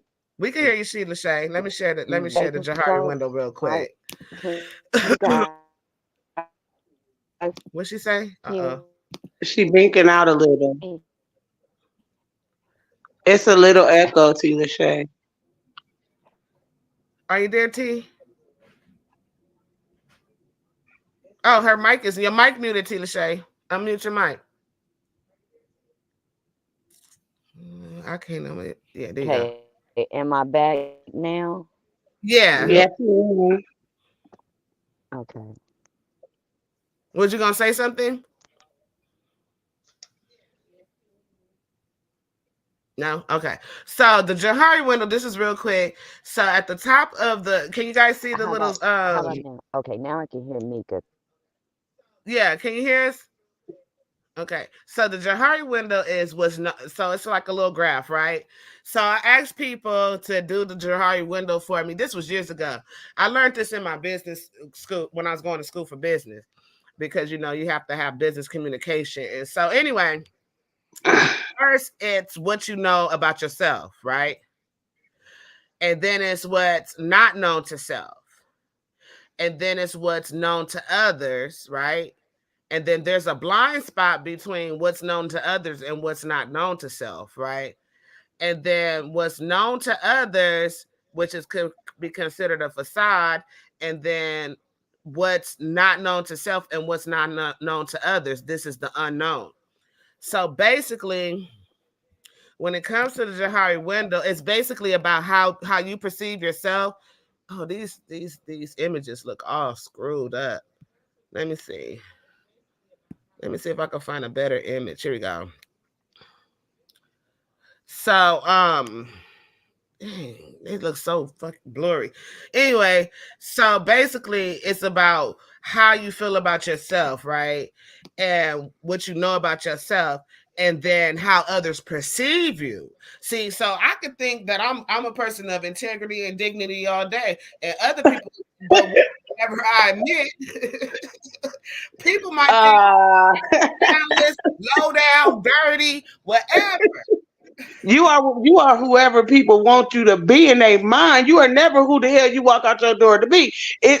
People's perception of you is whatever it is that they imagine you to be. Right, right. So like I would ask people. So part of the Johari window is asking people to like give 3 words to describe that you would use to describe me. Right. And I'm gonna ask Cute, you, give me 3 words you would use to describe me. cute. Uh-huh. Many, Many. as in you are many, as in you have so many different aspects of who you are. You are several Mm-hmm. and kind. Okay. Hista, what would you use? What give me Girl, three words? don't be asking me no questions like that. Just give me 3 words. Based off of what you know of me. Ambitious, Mm-hmm. know it all, Many. and stubborn. And stubborn. I think you got the stubborn part right. Tila Shay. Is Hmm. Tila Shay there with us? So if I was to answer those questions, I would say with goddess, for I didn't goddess. ask you. This is unsolicited advice. I was okay. Gotcha. Gotcha. Well, then moving on to the No, next. no. It's interesting. Go ahead, babe. I was just fucking So with you. I would say for Tila, I mean for let me start with Tila Shay, because I'm gonna start with her. I'm gonna say wise. I would say wise. I would say she has like I want to say motherly or calming, motherly. Um, so wise, motherly, and I want to say what's the word where you know how to dang, the word is tipping on my tongue. When you can Can you convey hear me? things, yeah, when you can convey things Can, good. Yeah, I can hear you. You came in again though. Hold on. Are we adding this other person to the stage? Let me other add this. person. It's 2 of you, girl. Oh Lord Jesus. It's Articulate. okay. Articulate. Yeah, yeah. Articulate. That's a good one. Okay. And then with Hista, see when I say mean though, I don't mean that like he's evil. He's direct. He's very direct and to the point. He don't sugarcoat nothing. So I'm gonna say direct. Um He's a doer. I don't know. Is that a good word to use? A doer? I'll take that.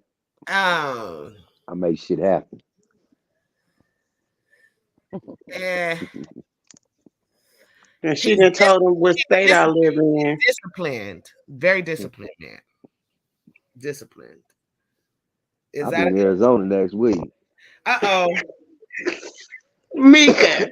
What happened? I'm sorry. I should have never said nothing. I got a big mouth. And I'm over here fucking with him, messing with him. Yeah, yeah, yeah. From way over here. And you, oh, Yeah. was that in Arizona? Okay. Yeah. So I know you Mm. guys don't know each other very well, but do y'all want to try to do the Johari window with each other? Like, No, here's, I want you to tell me. Don't skip over it. I didn't do you already. Nah, No, she you waiting on said her you was gonna turn. come back to me. Goddess. She said she a spiritual gangster. I feel like she an emotional gangster. I She also, changed it. I don't want to say, I don't want to say motherly, but I want to say she's what's the word when you always What is I'm she, so a low. cancer? Yeah, he could tell. Yeah. She's nurturing. That's what I want to say. Very nurturing. And the last word I would say, huh, she's assertive. Very assertive. Oh, that was a nice way of putting it. Look at you being all I thoughtful. have to think struck.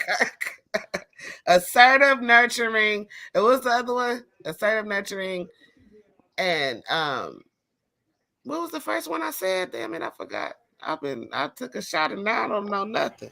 You mentioned she was the emotional, sensitive Oh, gangster, emotional. emotional gangster. Emotional gangster. That's two words, but yeah. I'm gonna replace emotional with caring, nurturing, and assertive. Yeah. Thank you, ma'am. Mm-hmm. Yeah. She Hmm. emotional, all right. Ooh, she playing it safe, y'all. I am.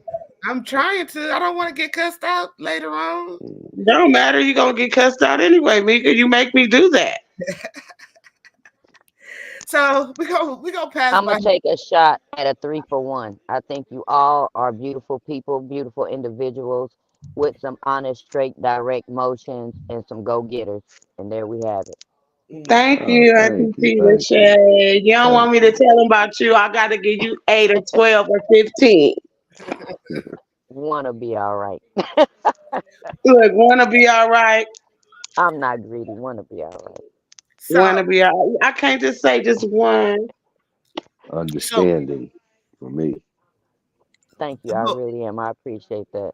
she's very understanding. So Yeah. that would all of those things that we just talked about would have been in the open area of this diagram.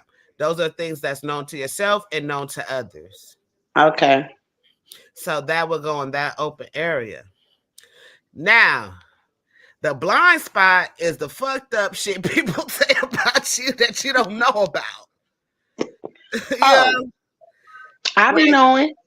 okay, that's the blind spot because it's not known to yourself, but it's what others probably like. It probably be something. It don't even have to be messed up. It's things that people know about you that they won't openly express. You get it? So Oh that's Hmm. the yeah, blind I spot. definitely be knowing.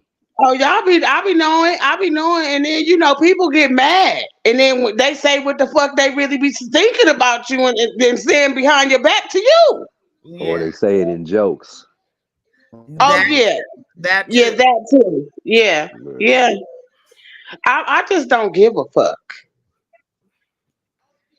So you Hmm. can't That's please the everybody, balance you were looking for right there, goddess. That's when you don't give a fuck. right? What?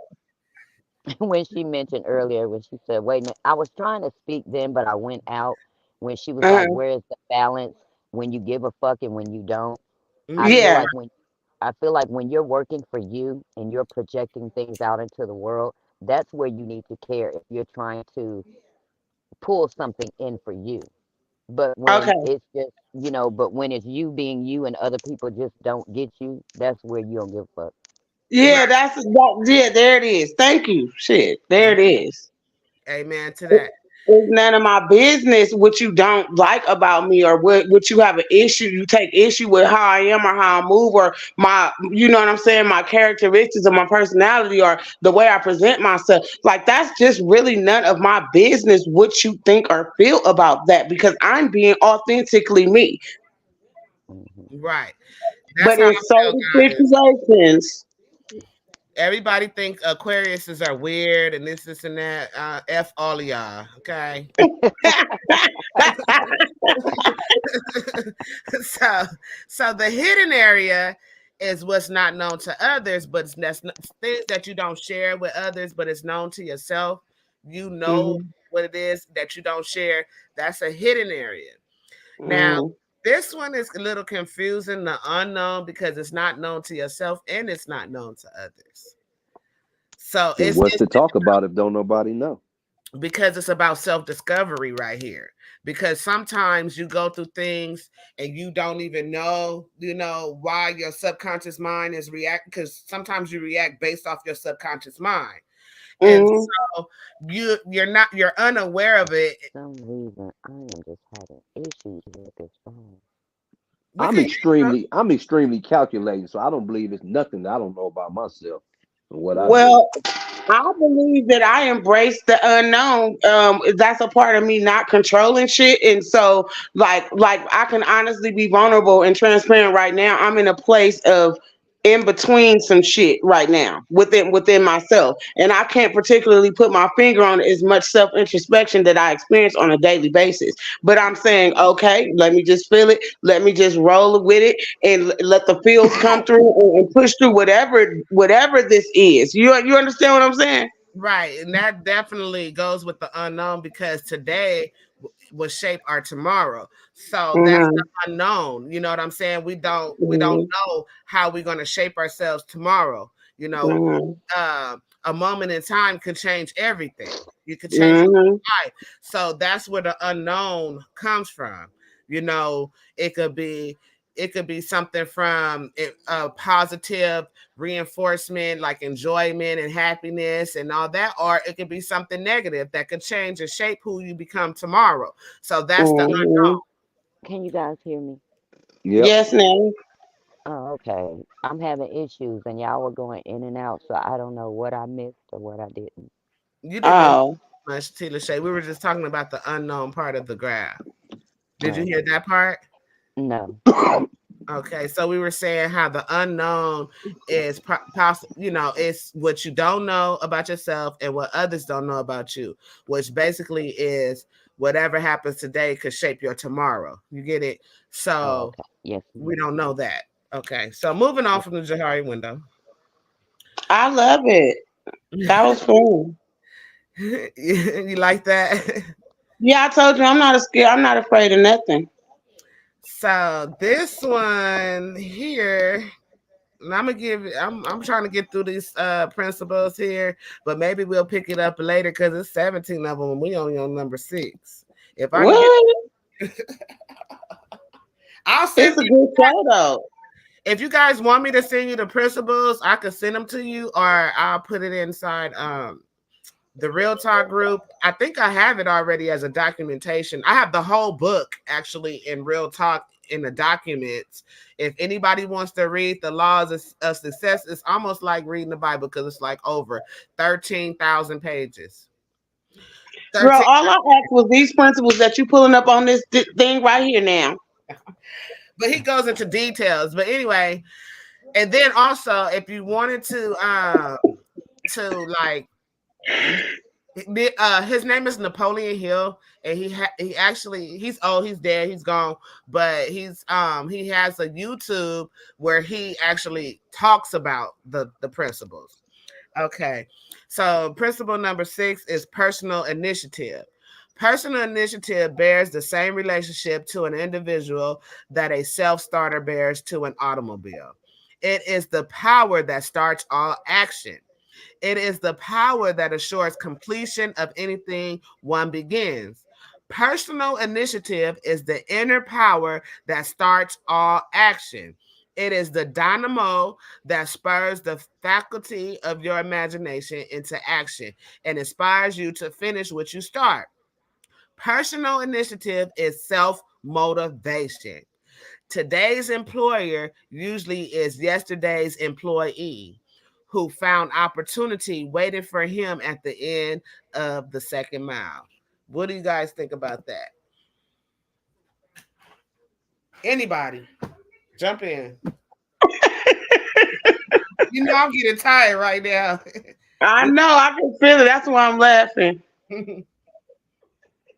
Because I got to get up super early in the morning. Oh my goodness, why do we You have to go through this in the middle of a show? Self can you motivation. guys still not hear me? We can hear you. Now we can. Oh, What you okay. say? Personal initiative, T. Lachey.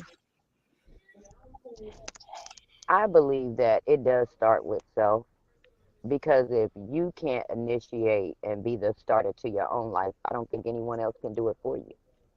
And I do believe today's employee can be tomorrow's employer, honestly, in Hmm. everything, not just a job, but in your own life, in your own destination. All day, every day. Because that's Hmm. what I feel like I am. I literally, I call my, this is my own Jahari window, the things that I know about myself. I feel like I'm an engine. I like to Hmm. get the car started. Let's go. That's how I am. Yeah, you're a generator. You're absolutely a generator, an energetic generator. Let me put this dude on solo because he over here looking like he falling asleep. Hold You gonna on. make them big. You gonna make them big on the Yes. screen. I'm not falling asleep. I am listening Intensively, intently, intent, intently. intensely, and intentively are both correct, sir. Yeah. Now, self motivation. I mean, shit, that's all I got. It's all on me. If I don't get it done, it ain't gonna get done. Shit, Mm, I drag myself up. I find myself dragging myself to do things quite often because I know that if I don't do it, it's not gonna get done. I don't depend on anybody to do things that I need to have done. You know, the life I live, I have to stay ahead of the game because I like luxury. I like the finer things. I like to do Mm, different things. And if I don't get up and do them, then ain't nobody gonna do them for me. You know what I'm saying? So I'm always a self starter. I believe in being a self starter. I tell people all the time. My son, I was telling him I had him working with me yesterday. He's 13. I told him I'll be picking him up on Thursday. He said, I won't like that. And I'm like, why? And he was like, because that was too much work on my back. I said, but you got paid, Jack. You know what I'm saying? And you a youngster. At the end of the day, if you don't get up and get it, you're not going to get it. And you have to really believe that. right. So you got money to go buy whatever you want to buy because you earned it. You got up and got out and got it. Mm-hmm. And so that's what I know. You know what I'm saying? I did multiple things today because I like to make money and spend on what I like to spend on. And I don't like to wait for things. So with me knowing that, that means I got to always work and always stack to be able to do the things that I want to do. So I'm going to self start every day, all day, even when I don't feel like it because Right. the end results I can see or imagine the end result. If you can't mm, imagine it, then how you gonna get start yourself to get to it? You got to be able to mm. imagine what you're trying to accomplish. Right. Right. Right. Man, you got to get out, and get something. Don't let the days of your life pass by. You You got gotta get out and get something. don't spend Something. all your time trying to get high. 143 on the No, screen. That means I love you. I love y'all. Okay, let's move on to the next one, and then I'm about to end it. Then we can come back to the other ones. If anybody else want these principles, we're gonna go to number 7. Uh, we already kind of touched on this. why you looking at me like Hold on. Why I say stop? Oh, here you go. Why am I in? Oh, here we go.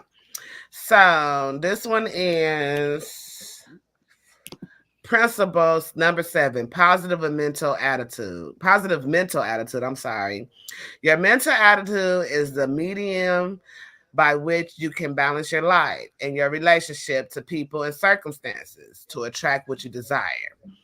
We are all born equal in the sense that we all have equal access to the great principle, the right to control our thoughts and mental attitude. A positive mental attitude is the greatest of life's riches. It is through this attitude that anything worthwhile is achieved. Keep your mind on things you want and off the things you don't want. Remember the old proverb, be very careful what you set your heart on, for you will surely achieve it. Which I think. Ashe. I Did I say, piss you off it? Did I piss you off it? Ashe. You can't piss me off. Just trying to start some. Okay. I'm Yeah, too most cool for definitely. that. I speak of that all of the time when we speak things over ourselves and into our lives, and our thoughts, and we manifest our thoughts into our reality, into our 3D reality all the time. And so you have to be mindful of what you are thinking and what you are basically spelling up on yourself. Oh, today is just such a bad day. Oh, complaining and griping and always on that lower frequency thought process pattern. Then you're creating more of that. So even if the day didn't start off so well, you say, "Ooh, today is a good day," right? I agree. And so I read the book, so I'm just giving a little excerpt out the book because he talks about when you wake up and you stump your bed off, you stump your toe off the bed, and then everything just start going downhill and shit. Hmm. Once you stomp your foot off the on the bed, you have to learn. And it took me years to do this, and I'm able to do this now to instantly get into a positive mind. Like that's just a temporary setback. That pain is temporary. It's not gonna Right. last. I'm gonna have you have to reinforce it, like you said, and you have to speak it because Repetitive. and Theron might not like this, but life and death is in the power of the tongue. And so when you speak things and you manifest it, this is goes back to the self hypnosis and the power, the self power of suggestion. You know what I'm saying? Positive suggestion. So you're basically putting that information to your subconscious mind. This is going to be a great day. This is going to be a good day. No matter what, it's going to be a good day. And that's why I always say it's a blessing in the storm, because no matter what happened to me, I felt like I was protected. I felt like it happened for a reason. And no matter, like, that's why I don't rush when I drive, because guess what? I'm going to get there on time, even if I'm not on time. Hmm. And it's always that way, you know. Sometimes I'll be like antsy. Oh, I gotta get there. I gotta get there. I gotta get there. And then I have to woo-saw. I have to really like get in my mind and say, you know what? If it's for me, it's for me. If it's not, it's not. But I'm gonna do what I can to get to this destination, and I'm gonna be on time, whether it's for me or not. But it's still gonna be divine. Theron, what do you have to say about the positive mental attitude?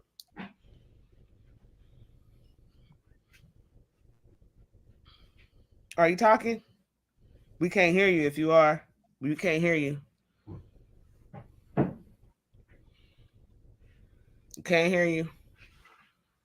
I think your earbuds went out. Yeah, it probably died. I think it died. We see you talking, but we don't hear you, brother. Take them things out. Trina Addison Glenn said, people don't realize that every incident is isolated. One simple incident doesn't constitute a whole bad day. Right. Boom. That's my TT talking. My And auntie. I feel like attitude is everything. It can make or break you. Did you take the earphones out? Okay, go We out and still can't hear you. come back in. Wait a minute. Go out and come back in there real quick. See what happened. Sometimes, like log off and log back in with the link. We still can't hear you, brother.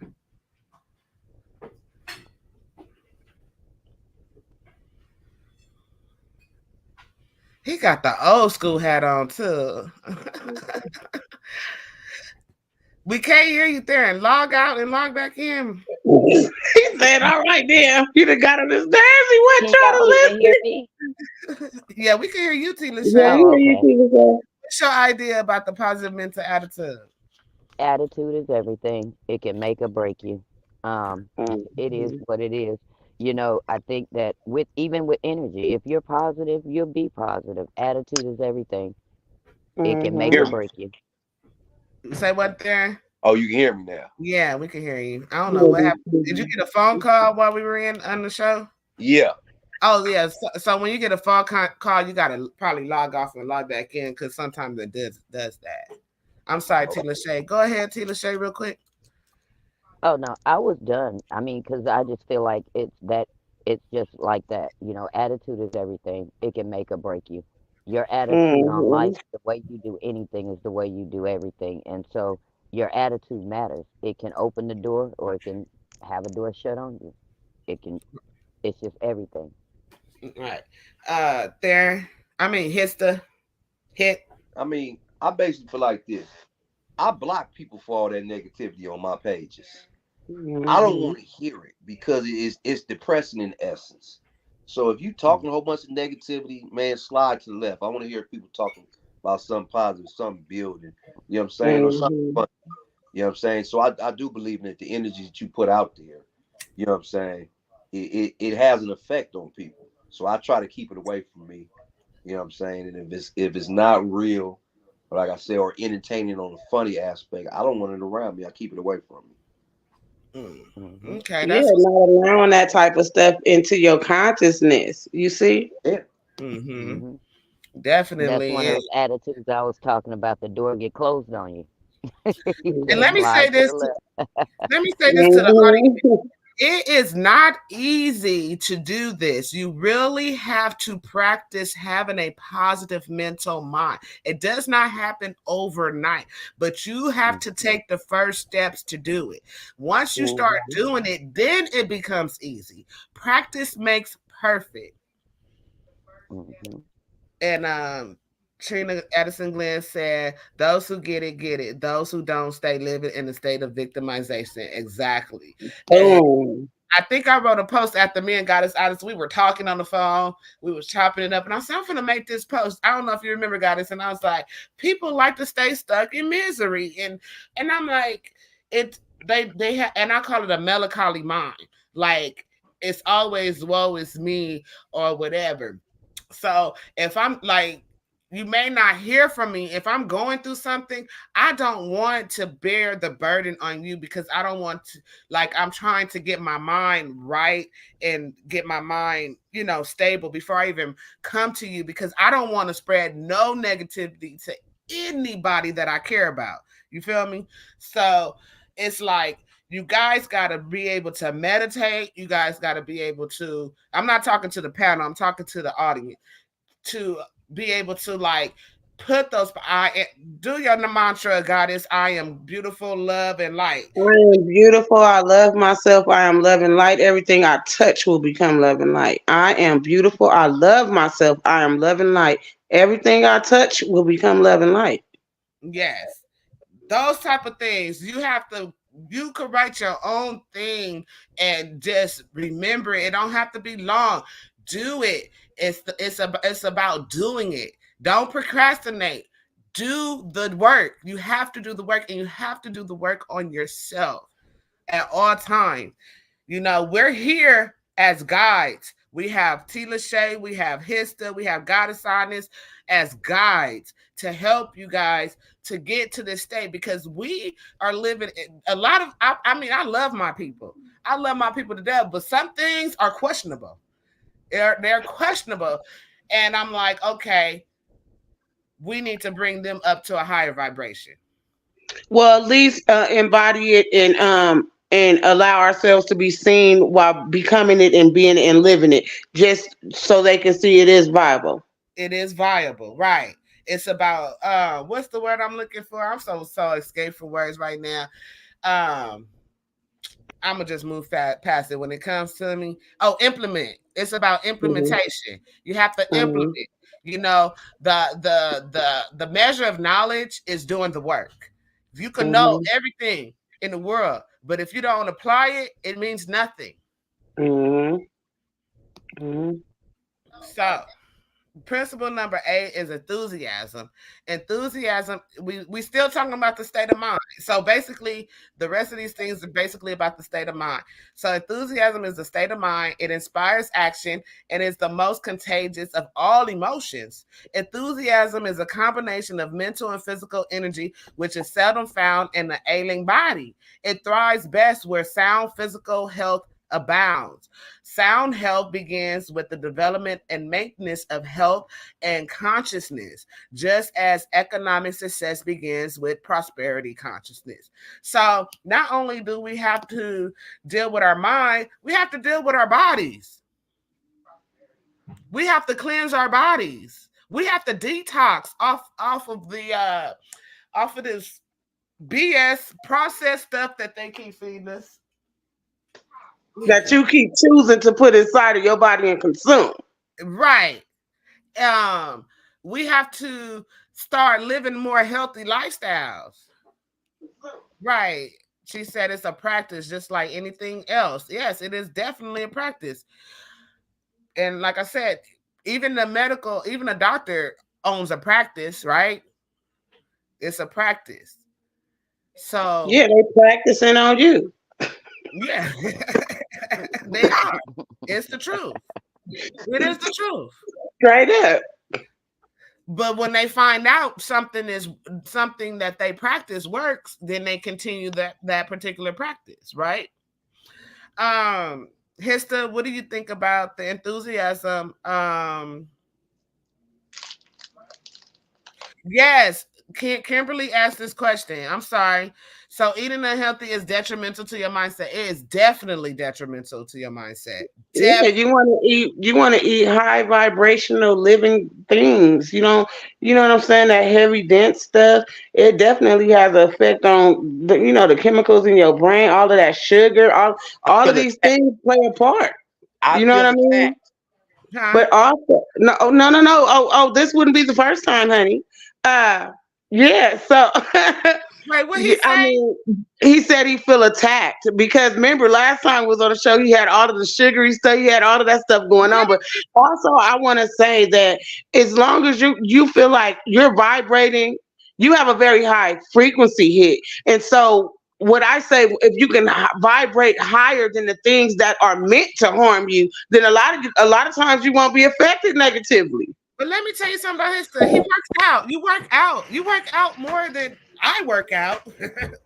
But You know what I I'm saying? sat here for an hour and a half the last time and watched him consume enough sugar to feed the whole family of 10, Yeah. chlorophyll and water. You say for yourself, sir. Jolly Rancher show is good. Oh God, get out of me. That's what I got to say. But no, I watch like follow him on Twitter. I mean, what is it, TikTok? Right? He has some videos where he's working out on there or whatever. So he works out. He keeps his body fit. He can afford to eat a little sugar. But I'm saying That's like, not a little of anything. Well, what you gonna do about it? Wait, uh oh, talk shit from way over here, boo. she's a spiritual gangster over there in Arizona. Way over here.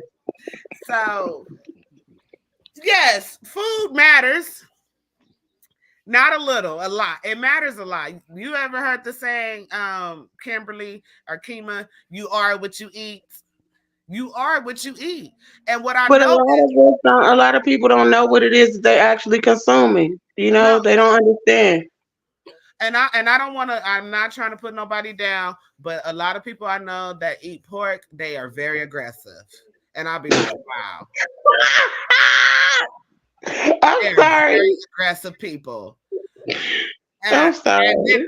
And then they try to make it seem like I'm the aggressive one when I be sitting in my corner minding my own business. They're very aggressive. So, Girl, huh? that was so funny of you to say that. It's so People who eat random. pork are aggressive. Like, girl, everybody that eat pork ain't aggressive. Yes, they are. I'm telling you what I see. To me, in I my don't be mind, they eating are. pork. It says Kimberly. She's coming for you, Theron. She said his habits will contradict your statements. What habits? Well, I don't know his habits like that. I just know him from. I don't know him like that, so I wouldn't know. Generally speaking. Yeah, I'm just saying. Like I see. I only know. I'm only going by what I saw. I know he got a nice. What she's saying is basically, I don't drink water. I Well, don't eat. water is not. So there has been research studies that it's water does not dehydrate you. It's the fruit that Does dehydrates you. not hydrate you, not Yeah, I'm sorry. dehydrate, I'm sorry. hydrate you. Yeah, right. You're right. Thank you. But Water. water is in everything that you drink and eat, basically, too. So, you don't have to drink straight water in order to get water. I mean, you know what I mean? Okay. I really don't eat fruits. I don't eat greens and vegetables. A lot of the things that people consider But healthy. how well is that working for you? Like I said, you could be perfectly in tip top shape and healthy. You know what I'm saying? Eating all of the sugar that I watch you eat. I might be a hater right now because I can't eat all the sugar that I watch you eat. Okay. You Well, see what I'm saying? Darren, you might want to change that a little bit. I don't know. That's That ain't constructive. none of our business, And girl. That ain't that's none of our business. unsolicited. That's unsolicited constructive criticism because Hey, Kimberly hey, brought it up because she broke it down. She said his habits would contradict your statements, and then she said eating, he never drinks water. Damn. She broke it down. She know everything, and don't eat vegetables. That ain't coming from me. yeah, I know. I see the comments. Oh, okay. Now, Damn. damn. I So don't need no help from way over here. Well, I here's don't. the how you I don't even sitting know there. this If you thing. don't drink water, you don't eat vegetables, fruit, meat, nothing. Hey, when the last time you seen a recall on Jolly Ranchers? You see all sorts of recalls on fruit, Can we just move meats, on? Can we just vegetables, move on? all that stuff. Yeah. Right. Moving on, Darren. We can have a one-on-one about your eating habits later, We can have a whole show. but we're not gonna talk about that today. Did everybody answer the enthusiasm thing? Because I'm ready to move on to the next principle. Go Let's ahead, move move on. on. Everybody agrees with that, right? Self-discipline. All right now. But Mika said that hit was very disciplined and never mind. I am very What's disciplined. going on, sweetie? I am. She said, Okay. never mind. I said Yeah, you had I self-discipline, am. but after finding out these new things about you, I'm starting to question my Jahari window word. I This am show is disciplined. fun. I'm disciplined not to eat that stuff. Ah, Dang, I'm so disappointed in you now. I was why? having so much high hopes. How about? Don't do him. Shit. Hey, you Okay, should be trying to figure out the secret. what's the secret? I don't know how long you're gonna live after eating all that sugar. I mean, hey, you know what? I'm He 50 look just right fine now. to me. I'll be He looks good 51. to I'll be 51 in 3 months. I'm good. I'm good. okay. I mean, it is what it is, brother. I don't know why this thing is in my face. I don't got a froze on my computer. Okay. So now, principle number 9, self-discipline. Self-discipline or self-control means taking possession of your own mind. The power of thought is the only thing over which any human being has complete, unquestionable control. We have the power of self determination, the ability to choose what our thoughts and actions will be. If you direct your thought and control your emotions, you will ordain your destiny. Take charge of your life. You are what you think. Direct your thoughts, control your emotions, and ordain your destiny. I read that with so much passion, huh? Girl, we appreciate you.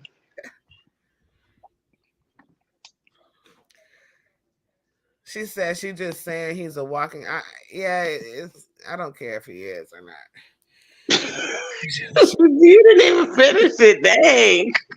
Oh, you want to read it? She said, he, "I'm just saying he's a walking contradiction of your stance." Yeah, so he's a offender of it. I Well, mean, I Right. mean, for me, shit, he's embodying the power of the frequency that he walks with. You see, he's sitting there tearing down all of this junk food, and our assumption would be, oh, that's bad for you. That's unhealthy. You're unhealthy. You're gonna die young. You know, all of that type of shit. But he walking around like, you know, the Jolly Green Giant, just perfectly damn fine off of all of the things that we assume would hurt him. Remember what well, I said it earlier? I questioned everything white folks done said. I Hmm. like I said, let's go back to the Jahari window, the unknown, right? That's the unknown for me. But I believe, but see, he does exercise, which can combat anything other than that. So there is a balance with him. That's what I can say. That's all that I know. Mhm, I don't know his mhm, particular lifestyle like that. mhm, I'm not going to focus on it because he chooses what he chooses to do, right? mhm, I'm just reading the principles. And me, I don't exercise as much as he do, but I eat healthier than he does. So it's I'm a walking contradiction as well because I barely exercise. I mean, I still got my figure, I still got my curves, I don't got no big ass belly and all that. So I'm good, but I would like to exercise more. You know, mhm, so mhm, it's everybody have to have a balance, you know what I'm saying? Like I can't mhm, just sit up here and just eat Cheetos and everything every day because I'm not big on exercising. So I do mhm. what I eat. I So feel you. I'm the same. I'm not very active right now at this stage, but it is something that I want to improve in. It's nothing I've never ever been naturally just athletic and all of this type of stuff. But now that I just eat mainly fruits and vegetables for the most part, I've lost weight. So I need to tone my body up, which requires me to have to do what? Something different. Get interested into it. You know what I mean? yeah, we're all gonna be offense. We're gonna all gonna have offense when it comes to these principles, but it's Mhm. about learning because what you don't know because the show's about defeat, and so Mhm. to be defeated is to be uneducated or unknowing, right, or ignorant. Mhm. So Mhm. now we're bringing out certain things. Now we can learn from these things, and we can try Mhm. we could either choose to bring them into our life or choose not to. But it's Mhm. for everyone to learn something that they need to work on, including me and Mhm. including everybody else here. So, Mhm. what y'all think of? Theron, I'm gonna ask you about the self-discipline thing because you had me tricked in food and everything. I don't know how. I never You told you nothing assume. different. I never told you nothing different. So, do you consider yourself self-disciplined? In certain aspects of my life, yes. Okay. T. Lachey? I can agree with that. There's two areas I think I can do better, but other than that, for the most part, I am. Okay. Goddess? I do what the I wanna do. Nah, I do. I practice self discipline in several areas. You know, I've been having. I told y'all I'm going through a little poopy boop right now. Things is a little. The box of the unknown is popping. You understand me? Trying to figure it out, but absolutely, I practice self discipline in several ways, and I'm grateful for that because I've always been a free spirit, a wild child. You know. Right. And so, ain't nobody perfect, you know what I'm saying? I'm not holding nobody to no, I'm not judging nobody, you know what I'm saying? But I can say that I know people that have been very worked out a lot, but then something else it became detrimental to them. Like working out too much can be a problem. Uh Working out not enough can be a problem. So it's Mhm. always a balance. You know what I'm saying? Balance yourself Mhm. out and choose and pick and choose. But the main thing is to have the positive mind, have a positive self reflection on yourself, and try to admit those things. You know what I'm saying? So, but yes, you are what you eat, and I'm sticking to the people that eat pork are very aggressive. Next. That is so wild to me. I know. I ain't trying to hate on nobody. Aggression Principle is a number good thing 10. sometimes. Huh? I It's said just the aggression whole is a good thing categorization, like sometimes. categorizing the people, the pork people are the aggressors in They so very society. aggressive. No, no, do you see the world that we live in today? People is killing each other and they wake up every morning eating bacon and sausage. Well, I don't see none of that stuff because I don't allow it into my conscience. So it really does not exist into my fairy world that I've fucking created for myself. I promise. She said I'm being aggressive. Oh, I love Kimberly with her girl. Kimberly, don't make me come through the internet for you, sis. You gonna have the pork people busting through on your butt. No, Kimberly is such a agitator. She's respectfully disrespectful. Next, I'm not adding you to the show either, because you gonna piss me off if I do. I got you. I got you for the next show. No, I got you for the next show. I got you for the next show, Kimberly. Not this one. Because I ain't ready to get pissed off today. Because she gonna be on my ass. I don't feel like it. Oh, Let's go to involves two fundamentals. First, you must separate facts from mere information. Second, you must separate facts into two classes, the important and the unimportant. Only by doing so can you think clearly and accurately. Accurate thinkers permit no one to do their thinking for them. Gather information and listen to the opinions of others, but reserve for yourself the privilege of making decisions. Truth, mhm. truth will be truth, regardless of a closed mind, ignorance, or the refusal to believe. Ooh, that one right there is deep. God is honest, baby. The truth is unmovable, unshakable. It is the truth cannot. The truth ain't changing. Amen. Oh my God, this is so irritating to me right now. Girl, could you stop spewing out your spells onto the people? No, I got this. The screen is frozen on my side and it's irritating me. But go ahead. Do we have to know that? I'm sorry because I can't see y'all because of the screen. But go ahead. So, what do you guys think about the accurate thinking, T. Lachey? Hey, the word said it best for itself. I'll leave it with that. Mm-hmm. Ooh, Tuesday, show you cold. That's my girl right there. I love Well, me You some. hey, cold with it, ain't you? how much, hey, I'm with them when they right. How much better can it get said? It is absolutely true Mm-hmm. because the truth doesn't change just because you don't Mm-hmm. believe it. It is what it is. Mm-hmm. Mm-hmm. Hey, that reminds me. I did an opening statement one time, and it was on those lines. And Mm, I told the jury, I said the truth does not contradict itself, no matter who tells it. It's gonna always Mm-hmm. be the same, no mm-hmm, matter what. Only lies contradict themselves. mm. The truth Mm-hmm. is gonna be the truth, no matter what. That's Yeah. facts. Hmm. Honestly. Now, Mika, Yeah. Yes, sir. in reading the factual side of what you just read, Mm. I was wondering where that pork and aggression statement falls in that. Get it hit. Get it hit. That's my I'm just truth. saying. That's I'm my just saying. truth. That's my truth. Because there That's wasn't no facts at all. my. No, that ain't no fact. Yeah. Well, you show stated it like it was one. Oh I no, this is like it like belched out of her soul, didn't it? Yeah.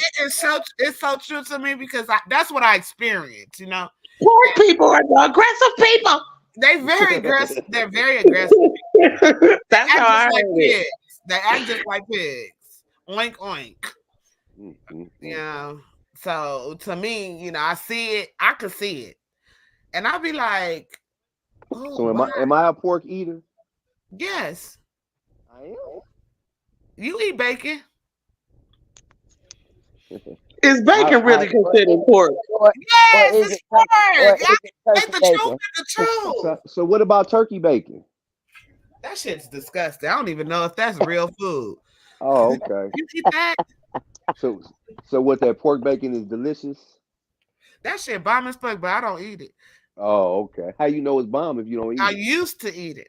Oh, you used to eat it. Yeah. Bacon just makes stuff better, like on Bacon is everything. good. It I mean, tastes I'm good. personally not big on pork myself. I don't Yeah, too but no, much I I love indulge in it. noticed bacon. that people get angry. The people that I know that get angry and furious, like super stupid.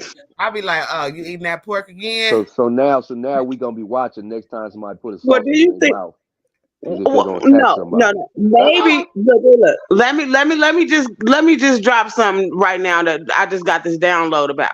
Do you think that maybe perhaps the pork people that you're speaking of may have a touch of hypertension due to their diet that creates the aggression? I don't know about hypertension because a lot of things cause hypertension, Well, but I know that pork is bad. When my mama used to have a pork chop sandwich, her head get to hurting. You understand? Like instant symptoms from eating the pork. You see, my uncle, he had hypertension real bad, and it messed with his attitude. He was aggressive. He was because of the hypertension. So, is there not a connection to the eating pork high in sodium, high in salt? It irritates the hypertension and the high blood pressure, and that in tow.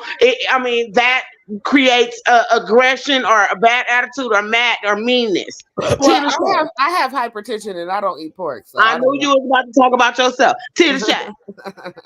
That is I, absolutely correct. It does. I Okay, thank you. I don't think that the hypertension causes that. I think that why wouldn't It's it? not well. Girl, I grew up with it. Girl, my family, I grew up with it. I think Well, that the this pork. Well, okay. Let me put it like this: two things can be true at one time, right? So Mm-hmm. I feel like it's the pork, but I feel like the pork does contribute to hypertension. Um, but I feel like that the aggression. I'm sometimes aggressive, but I'm not as aggressive as the people I'm talking about that eat this pork. Now Mm-hmm. let me take you one step further because when people eat like shrimp, crab, and lobster or Mm-hmm. whatever, that's similar to eating pork, right? And even catfish and crawfish and stuff. That's similar, and that also causes hypertension. But they are more those people. It does cause a balance because those people tend to be a little docile when they eat shrimp, crab, and lobsters and I stuff. think you Because they're crazy. happy and it's expensive, and so they got a coin to be able to afford to eat the higher echelon seafood. Niggas eating pork, that's the cheapest shit at the market. So they ain't got no money to be all peaceful and calm and shit because they eating the bullshit. What? No, I'm not gonna get too much on the pork, but I would think that a lot of our well, people you started it. I did, but I just want to say this part. I would think that a lot of our people would stop eating pork, especially because it was force fed to us for a long time. Well, And that don't matter. They like the way it tastes. People do what they like. right. So yeah, I still stand what I stay. I I feel still like stand I'm on what an I episode of believe Star Trek or something right about now. in. Huh? And Talking Kimberly, about what our people gonna stop doing just because they got knowledge of it. Kimberly, I'm gonna answer your question later. Let me move on to the next. No, we want to know what her question is now. No, you want to know? I'm No moving on. justice, no Yep. peace. No No justice, justice, no no peace. peace. Can we move to the No next justice, principle? no Jesus peace. Christ. Cause I do want to answer a No question, peace. but I want to ask it after this next one. Ooh, y'all finna let me breathe real quick. God damn. We done got on my nerves. Let me fall back. Y'all got me in Five, a chokehold. 4, 3, 2. Okay. Principle 11. Are we still on?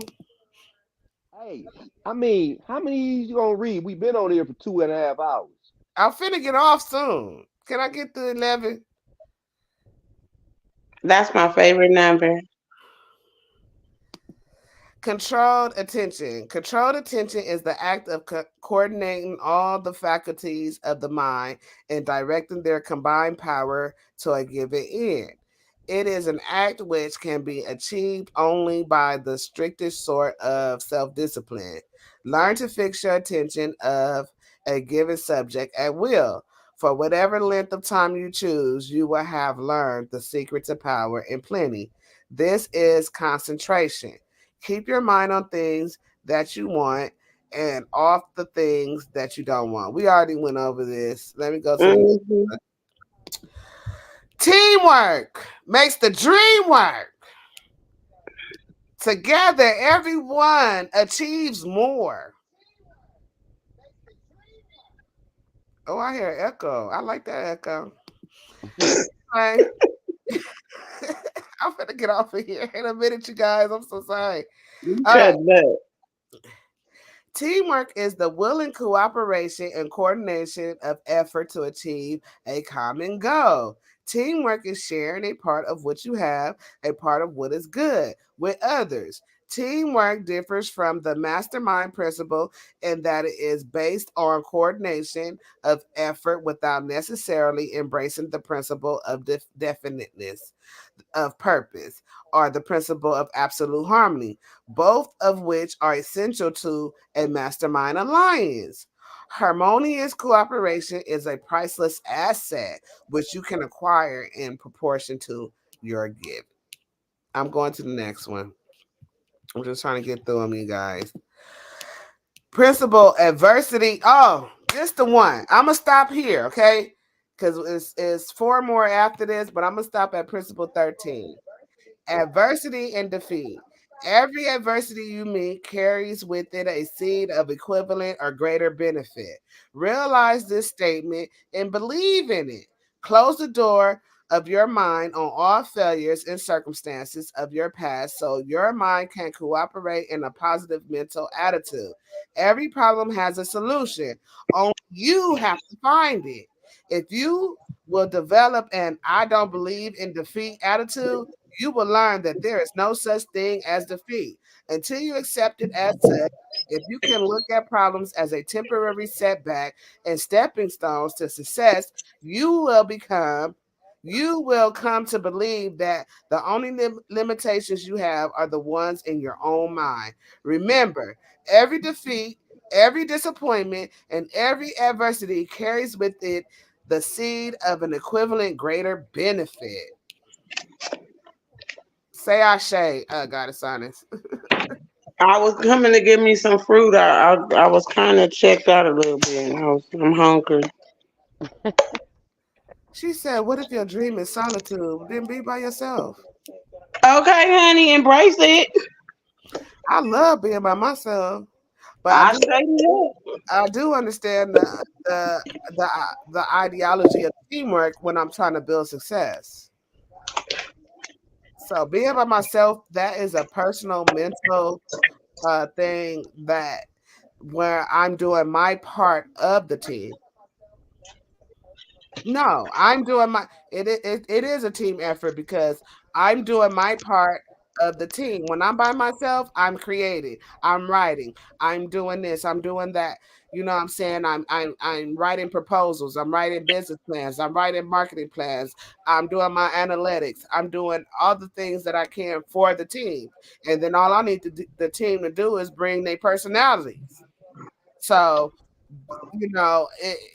when I'm by myself, those are the things that I do. Also self care. So if I'm not okay, the team ain't okay. So I do my self care, and I focus on me, and then I come back and I present whatever I do. Yeah, I'm only talking about me. Yes, I only know about me. I don't know about nobody else. Hit her. Hit Yes, me. Here's yes. the This is a blueberry. Ain't nobody want no blueberry. Nasty stuff. Anyways, anybody got y'all want to talk about adversity and defeat or the team thing? What do y'all want to talk about?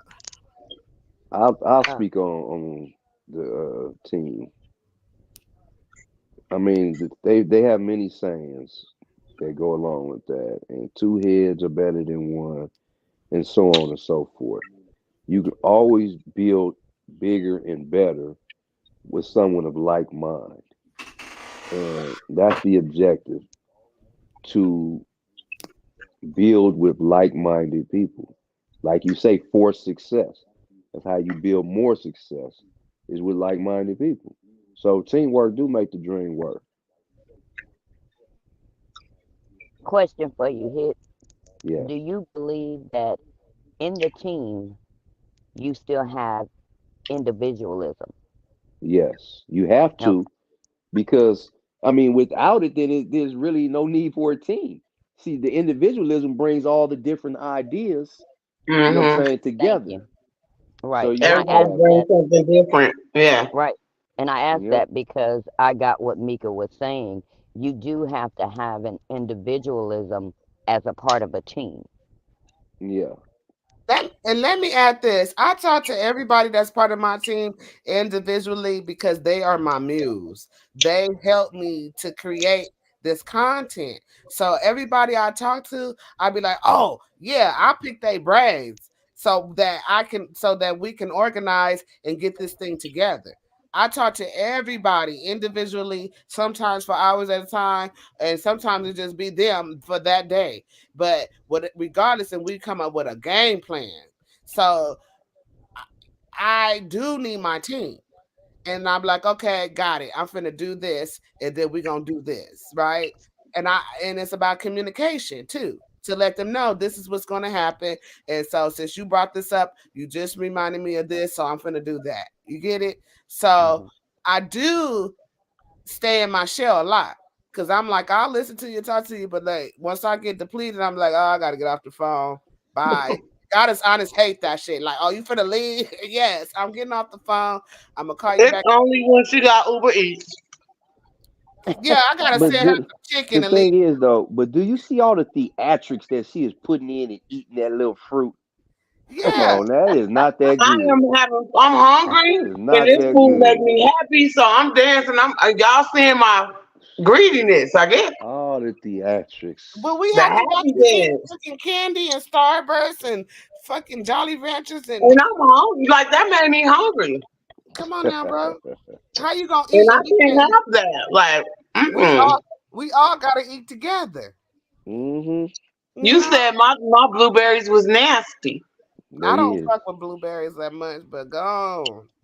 It's a medley. They in there. They antioxidants. They a superfood. It's good. It ain't bad. It's pineapple, cantaloupe, strawberry, grapes, all of that mixed in. Oh, okay. I love mangoes and watermelon, pineapples. Those my favorite fruits. I eat most of them, honey. Be Hit, careful with that dragon fruit, though. I can't eat hit, strawberries and kiwis because I love strawberry and kiwi, but and bananas, but they go Hit against. started snoring. He said he going to sleep. I Going can to hear. sleep. Going to He sleep. said that the Okay, On action. the fruit Wow. bowl. okay. Look. He didn't want that fruit bowl. He said he going to sleep. Well, I Yep. wasn't shitting. I smashed that so quick. Look, that thing gonna eat. Y'all gonna make me go to the next principle. Let me see. It's time to wrap it up. I got some things to do. Well, go do your thing, brother. Let's get our final thoughts in, and I'll get the next principles later. So, Don't send me 13,000 pages, Domika. Just send me those pictures. I'm gonna get send you 17.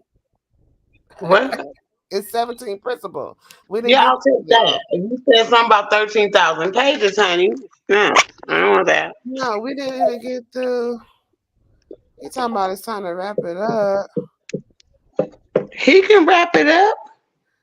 See, we didn't get through creative vision, maintenance of sound health, budgeting time and money, and cosmic habit force.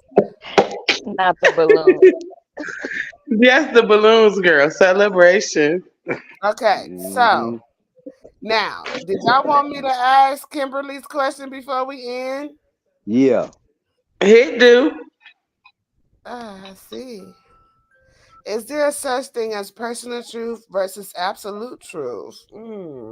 Yes, it is. It is for Mika. Yeah, her truth, right?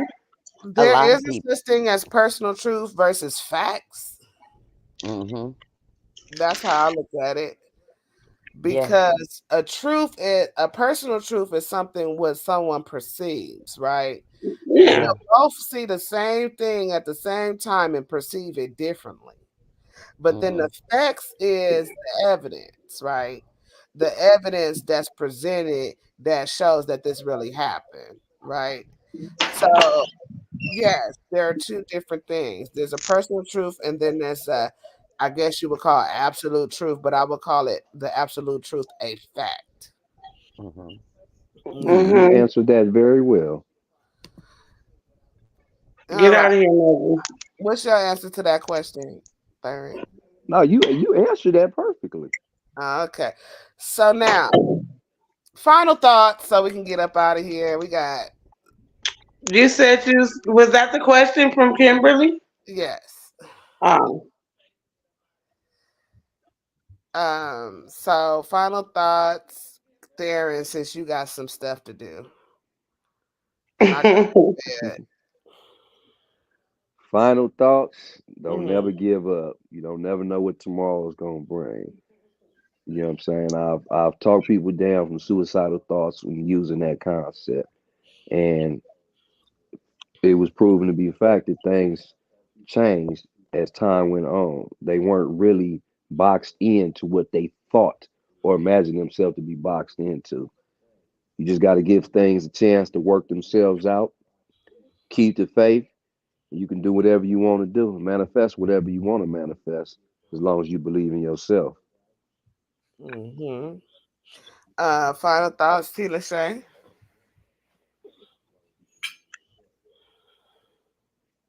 Is she there? Tila Shay. she might be on mute. She She not. might have been mesmerized by my speech. Oh my God. Final thoughts, Goddess Audience. Mm, Well, I just want us all to be mindful of the mindsets that we walk with, um, especially when it comes to who you are, knowing who you are, and knowing what your capabilities are. Despite what the world have shown you, despite what your experiences have shown you, you have the ability to create the reality, your own reality. And so, we want to be mindful of that. And like, no matter what condition you're in right now, you have limitless possibilities. You see. And so, I just want to empathize. I want to emphasize. emphasize that, it don't matter where you at right now, baby. You have so many possibilities to get to wherever it is you're trying to get to, and you have all of the power within you to create that for yourself Mm, and Ashe. And Tina with Shay. love. Can you guys hear me? Yes. Yes. Yes. Okay. My final thought on it would be no matter where you are in life, first look at you and love you. If you can understand where you are and who you are, your destiny is in your hands. There is nothing too far or too great that you can't accomplish. And it does start with you. If you believe it, you can achieve it. Anything worth having is worth working for. And that means yourself as well. Love you enough to work in you and on you, and you can achieve anything in this world. Ashe. I say, Let me just put out there that if you're hit with a no, do your research, do your due diligence. There's always a way, there's always a loophole. Don't accept no for an answer when you're trying to achieve success. If you are in a specific discipline, learn everything you need to know about it so that you can get through it. Don't be afraid to read the fine print. Read the regulations, the laws, and whatever so that you can get through it. If you have a thought in your mind to do something, study it. Study it. You know, Don't just take no for an answer. That was my biggest thing. I didn't study. I didn't know. I was absolutely ignorant to the fact of certain things. Now I question everything. I research everything. And now I know that can't nobody tell me no. And that's why I'm always right. I don't know about that last part, but deuces. She slid that in there, didn't she? Yeah. Yep. But I want to thank everybody for joining the show. I got some big news to share, but I'm not gonna share tonight till I finalize everything.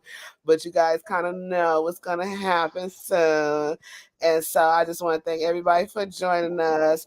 Don't forget to like, subscribe, and share.